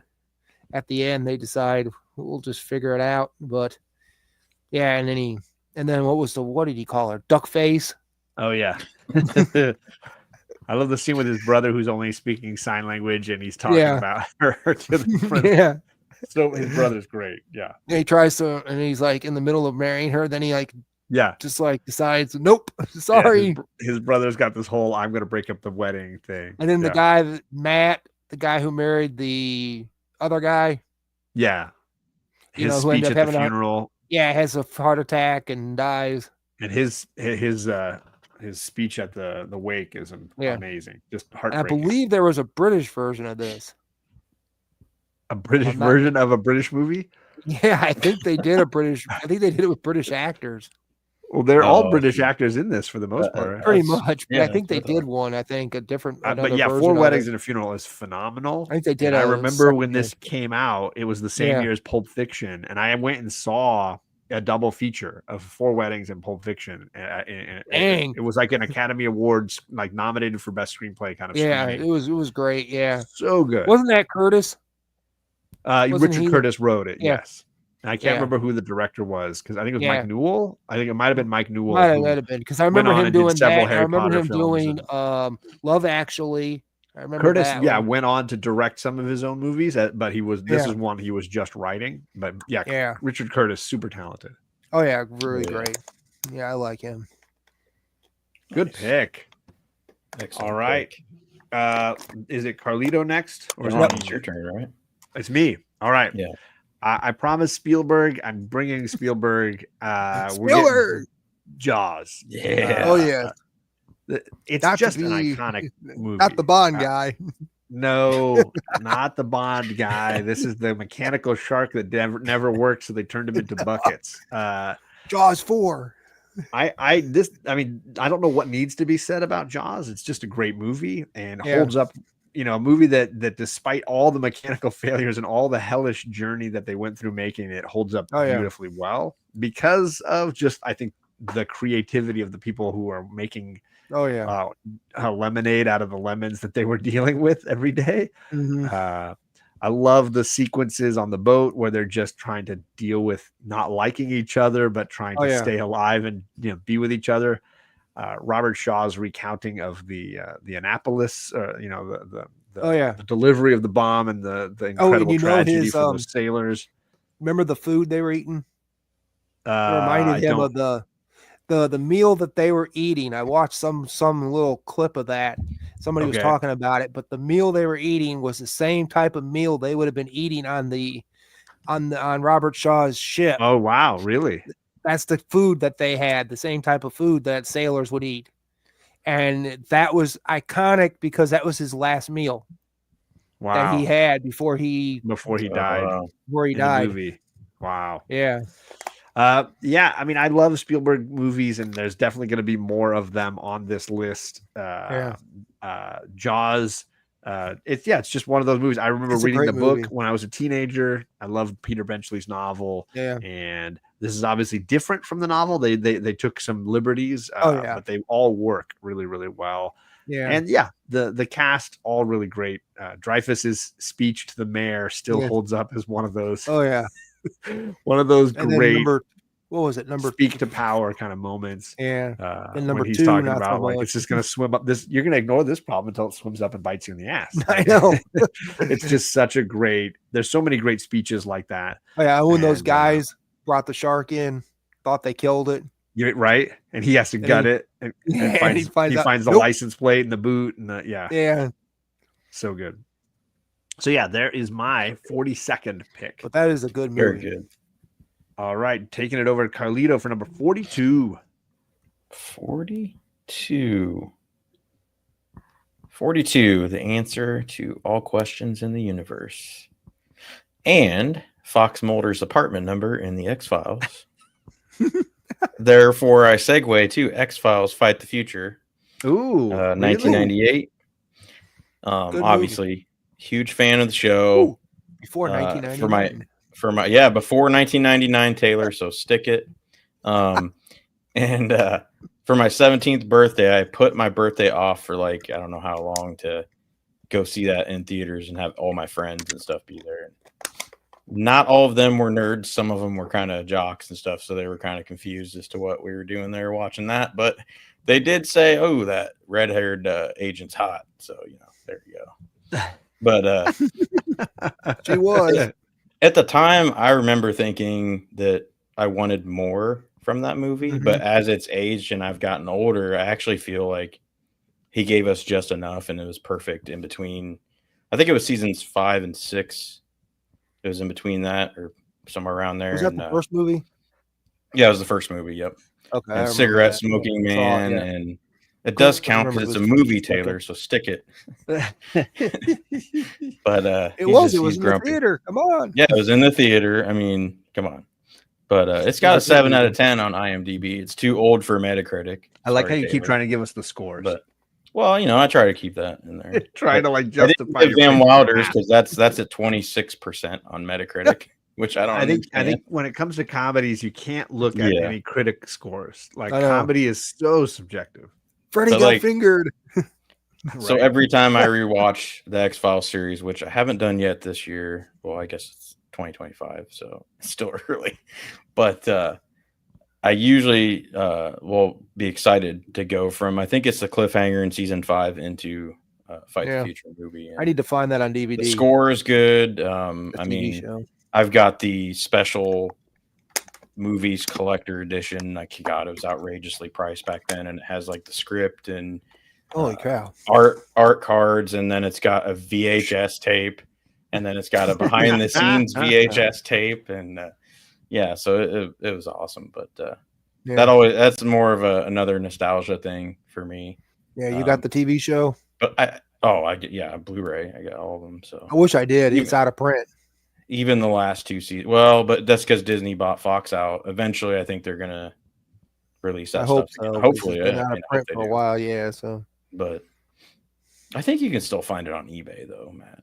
yeah, I need to get it because I mean, now that Fox is owned by Disney, I'm sure you could probably find them all on Disney, right? oh, I mean, Fox will Disney will reboot it. It is on Amazon. I think you may have to Okay. pay for it now. It used to be free on there, but then Yeah. Okay.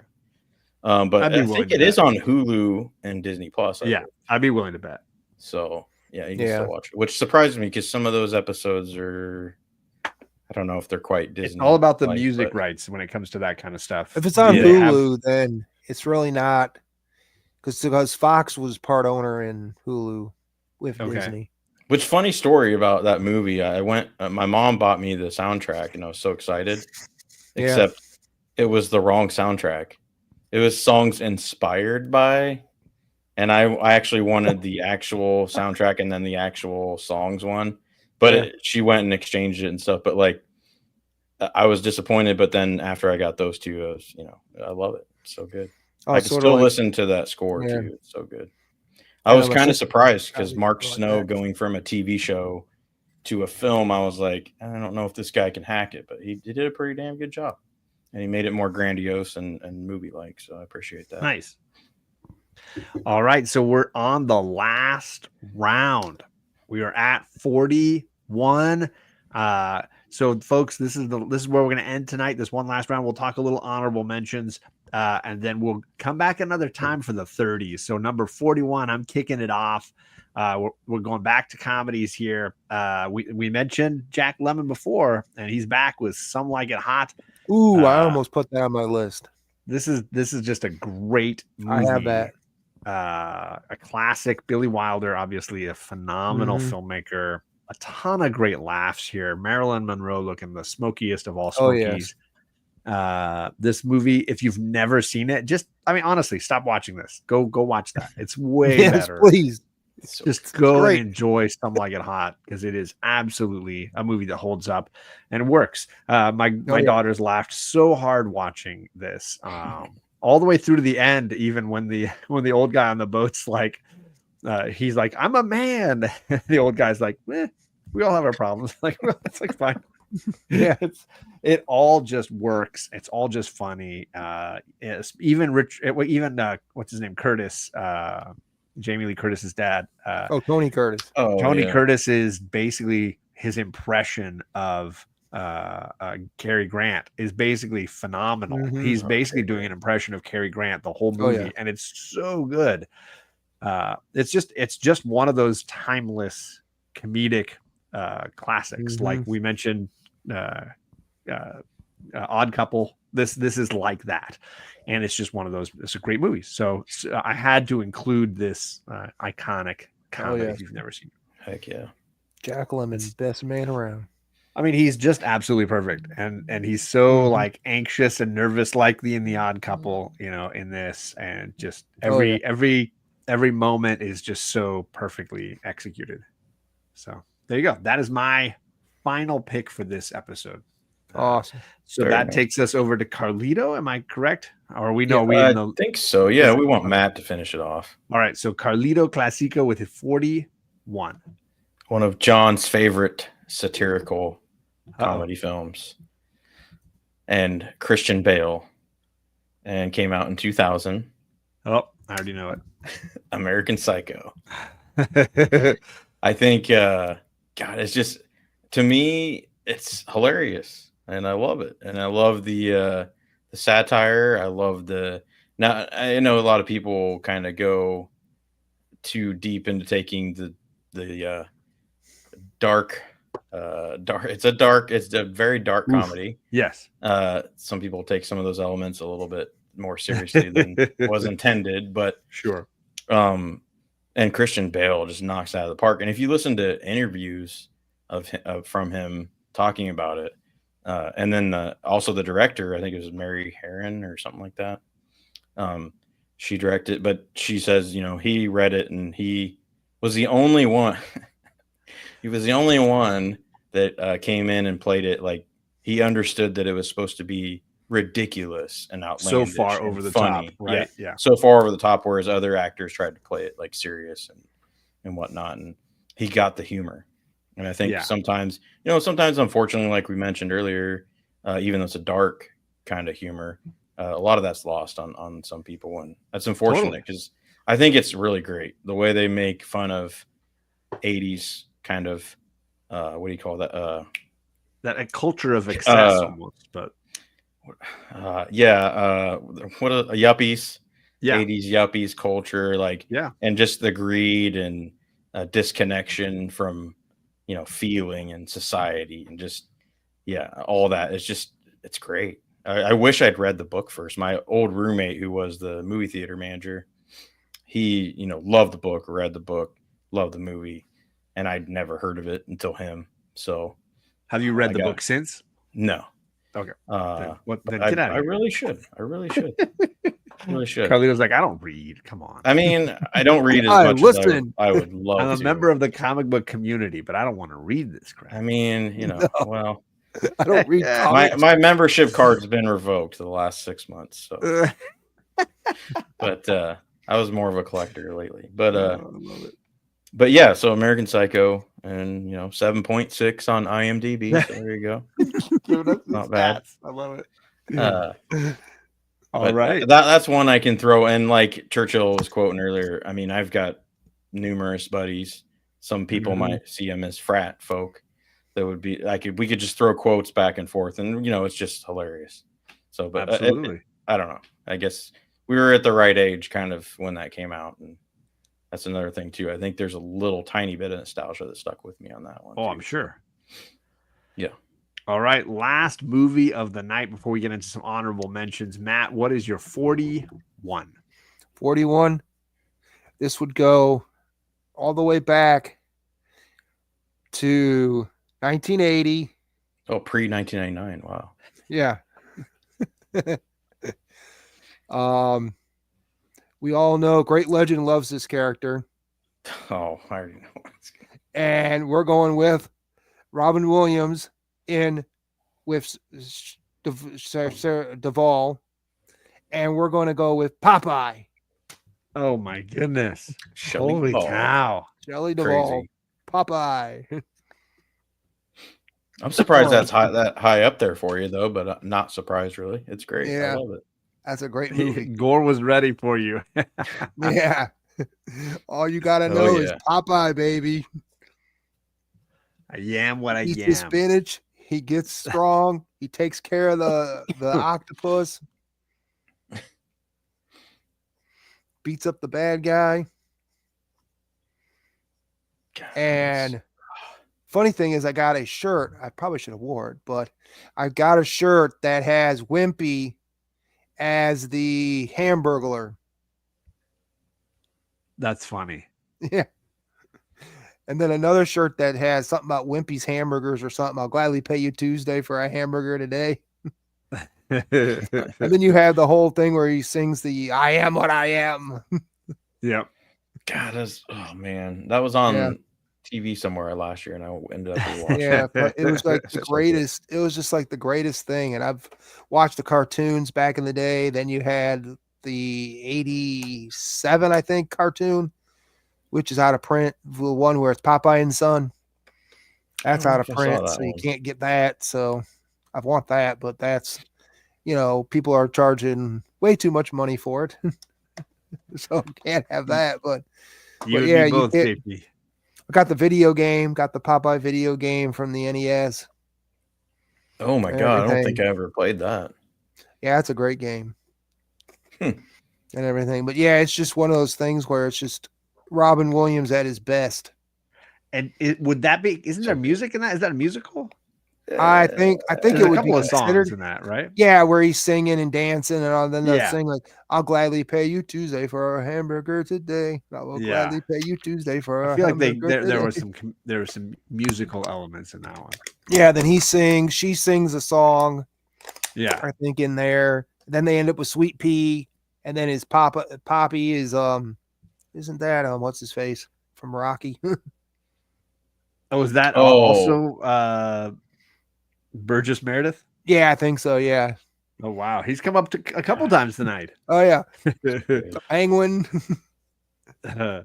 Gore's commenting on it not making the box office expectations. No, it really didn't. But I mean, what's the score? Right. I think it was a little bit before its time. I think. Yeah. I mean, wow. For a 1980s movie, it's a good movie. Heck yeah. You're gonna start giving me the scores like Carlito's been giving all night. Oh yeah, what's the score? Oh, I thought you were talking to me. Oh, okay. I should look that up. All right, so ladies and gents, that is our first 10 in our top 50.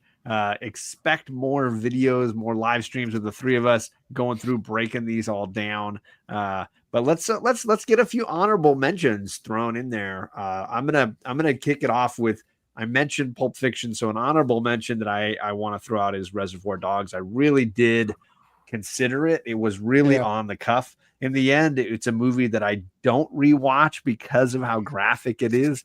It's one of those movies that I'm like, and then it gets to that ear scene, and I'm like, all right, it's a great scene, but I don't know that I want to rewatch the movie. So it lost on the rewatchability factor, whereas the grotesque sequences in Pulp Fiction I find are palatable more so. So Reservoir Dogs is a honorable mention that did not make my list. What about you, Carlito? Was there an honorable mention that you want to throw out here at the beginning? Yeah, I'm gonna go. So I forgot to bring this. Well, I was gonna bring it up later because I think I only have one or two maybe that made this whole list. If you'd asked me this 15 years ago, it would have been a hell of a lot more. But as I've gotten older, kind of the glorification of war and stuff in movies, I've kind of went away from. Although I still enjoy the historical stuff like Glory, which, God, that movie's great. So yeah, I want to mention one that I really had a tough time taking off, but honorable mention, and that's Black Hawk Down. Ooh, great one. Yeah. Ridley Scott, right? Yeah. Yeah. I went and saw that with my aunt, and she was just like, she's a nervous person. She was like biting her nails the entire time. God. So I thought she hated the movie, but when she got out, she just goes, no, it was so intense. Yeah. That it just like, and then the Hans Zimmer score, different eclectic kind of musical selections in there, the actors. Probably my favorite Josh Hartnett film, maybe. I mean, it's hard there. Not to argue about that. I mean, I know you're an Oppenheimer fan, but yeah, he's got a small role in that. But like as far as led film, I feel like no, he's great. Eric Bana's great. Ewan McGregor's great. There's so many people in such a great cast, so well done. And it's a tough watch. Really, it really is, but it's so gripping. Yep. Great one. So that's definitely my honor. Matt, you have one that you want to throw out, an honorable mention you want to make sure that we're mentioning tonight? Oh, let me see here.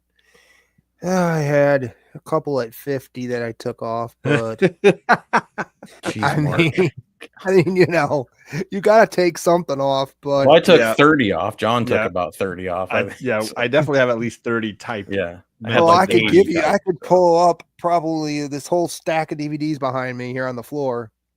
Pull one out of there, well, pick one. Give us that. I mean, I'm going to go around twice, so you get one now and one later. We get another one? Wow. Yes, one more after. I'll probably give you something that most people probably think I'm crazy, but Beverly Hills Cop 2. Not number one, but number 2. Oh, okay. Oh, I love it. That's fair. That's Tony Scott. That's brother of Ridley. That was probably the best one, except for the fourth one. The fourth one was great. I saw that on Netflix. Oh, the new one, Axel F. Yeah, the new one, yeah. But God rest John Ashton. Now he's gone. And Tony Scott too. Oh yeah, Tony. But yeah, that was a great one. I mean, that was better than 3. I would say 3 had no reason why you made 3. No, I remember 2 being fun too, Gore. Yeah, 2 is fun. I don't remember much about it, but it was fun. I just remember him comedy, more of an action. I just remember him sitting there. What was it? They were in they were in that garage or whatever it was, and at the end, and that was when they were getting ready to go down there for the big fight, take everybody down, kind of deal. And that was when he goes, Billy, where'd you get that? He's got all the guns in the back of his car. In the back of the car. Yeah, he's like and Dirty then Harry. him and Axel. And then he ends up, and then the line that he gives at the end after they blow away Bridget Nielsen. Yeah. Brigitte. They blow her away. Women. After he just shot him. So good. Yeah. Great. That's a great one. I would not have picked that. That's a great one. I'm gonna go with a musical that my mom would probably have wanted me to pick, and it was right there on the edge. But I almost picked The Wizard of Oz. It's a great great movie. Oh yeah, and I watched it a million times. That's a musical.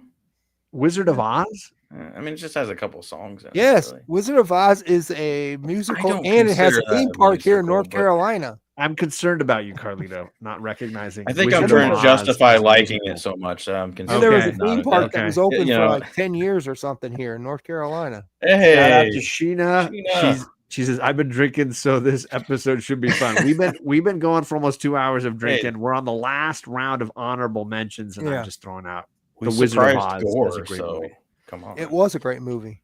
Yeah. My mom That is a is great named Judy, and so Judy Garland obviously meant a lot to her, Yeah. and she loved that film, and it's just a whole lot Oh, of fun. did you like them when they did it for the Muppets? Yes, I did. And Yeah. what was the lady that they had in it?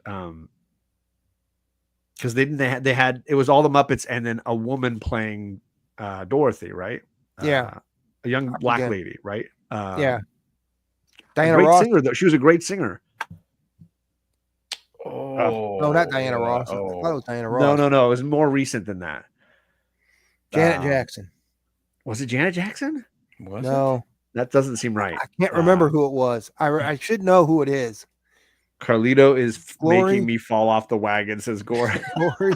it? Yes. My goal is accomplished. Was it? Yeah, the it- Muppets did a remake of Wizard of Oz. It was great. Oh, and don't forget the one that Michael Jackson did, The Wiz. The Wiz. Well, I mean, they just Wiz, now yeah. they've got Wicked in theaters. My girls loved it. They're trying to get me to go and see it Aren't again. they doing another one of those? It's Isn't it yeah, like they're doing it it's in a two part parts. two? Part one and Yeah, part two. sort of like what they do with Harry Potter, Yeah, exactly. the last one. Yeah. I like Return to Oz a lot. Nobody says. Oh yeah, that Return to much, Oz but- is great. I tried more of a watching the horror. HBO adaptation Oz, but it wasn't the same. Yeah. Yeah. Don't No. worry.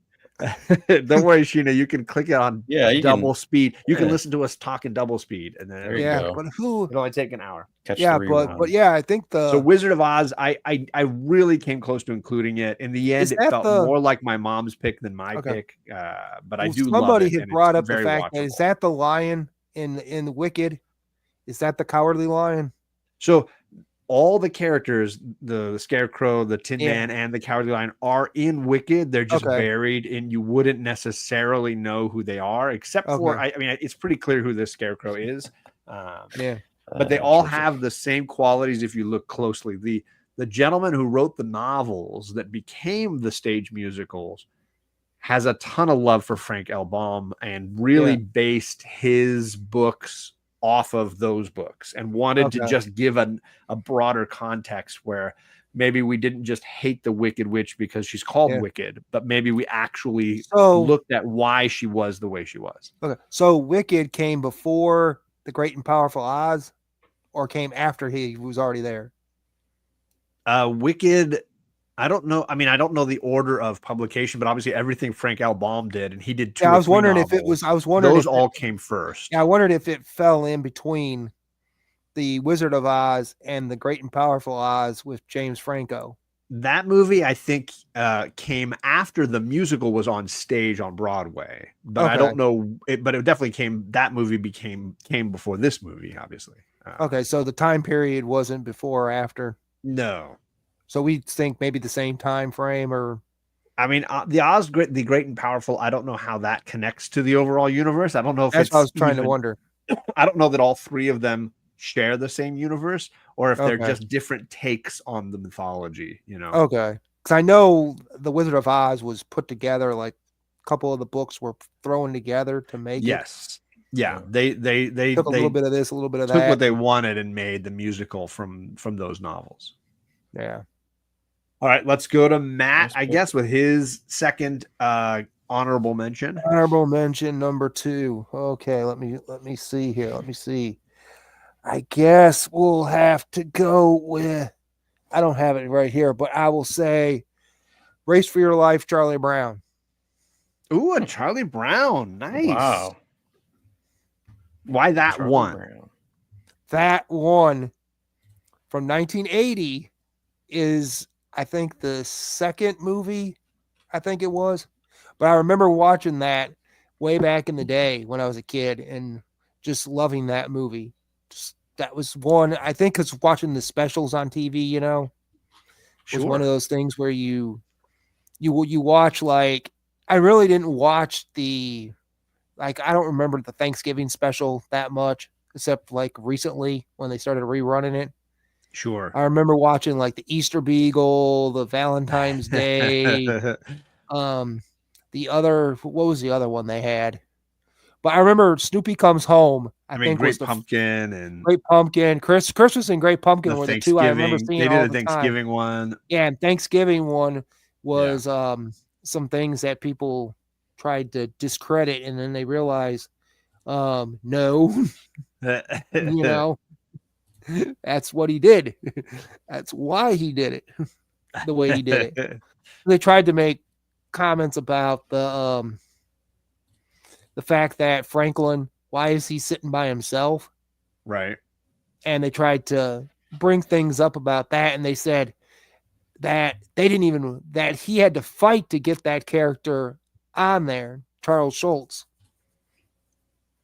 to get the character in there of Franklin back then, because back in segregated and all that kind of junk, but but he had to fight to get it to work, fight Well, for I'm glad we're getting more character. animated picks at least in here.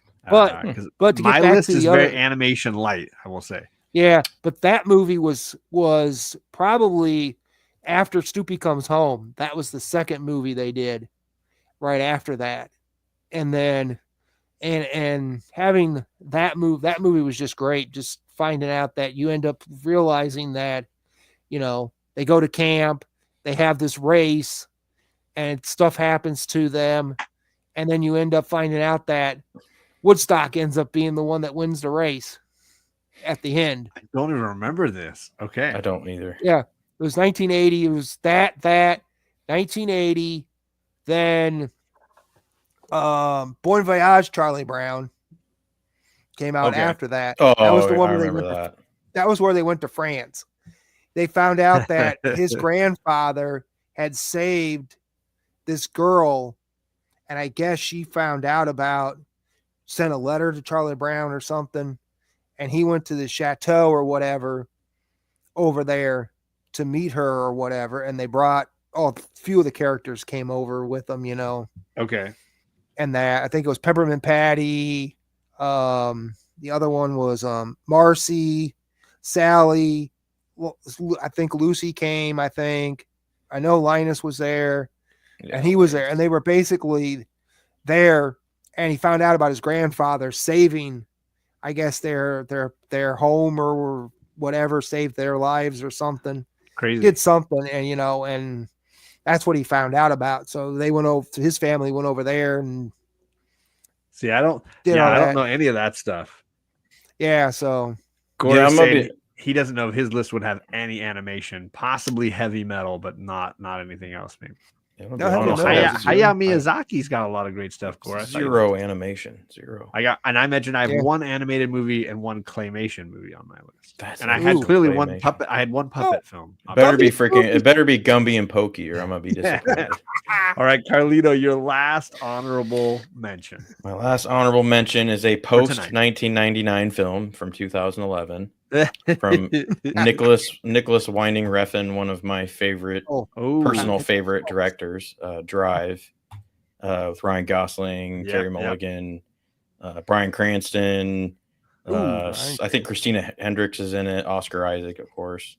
Great movie. It's a very dour kind of film. It's heavy, heavy, serious, and I don't rewatch it much, but I still love it. So, but it's one of those films where I'd have to have a little bit of angst to kind of throw it in, and kind of watch it. But I do love the scenery, the cinematography, the acting, the clothing choices for the characters, and then even the story. I can relate to a little bit, and it's just in the music. The soundtrack is amazing.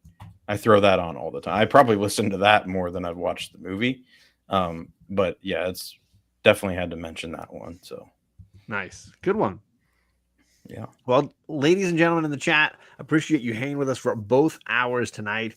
These will probably be longer streams, but you can expect 4 more of these as we dive through 30s, 20s, 10s, and top 10 towards the end. Now that we've got this ball rolling, expect us every so often to drop in and continue this journey along and hit that subscribe, follow button for all of us, and make sure that you're there with us when we continue doing these. Huge thank you to Carlito and Matt for this idea and for being willing to play this game tonight. Are we going to play the Simple Minds song as we go out? No, but I have a little goodbye, little goodbye music. Yes. But thank you, everybody. And we'll see you guys again, hopefully soon.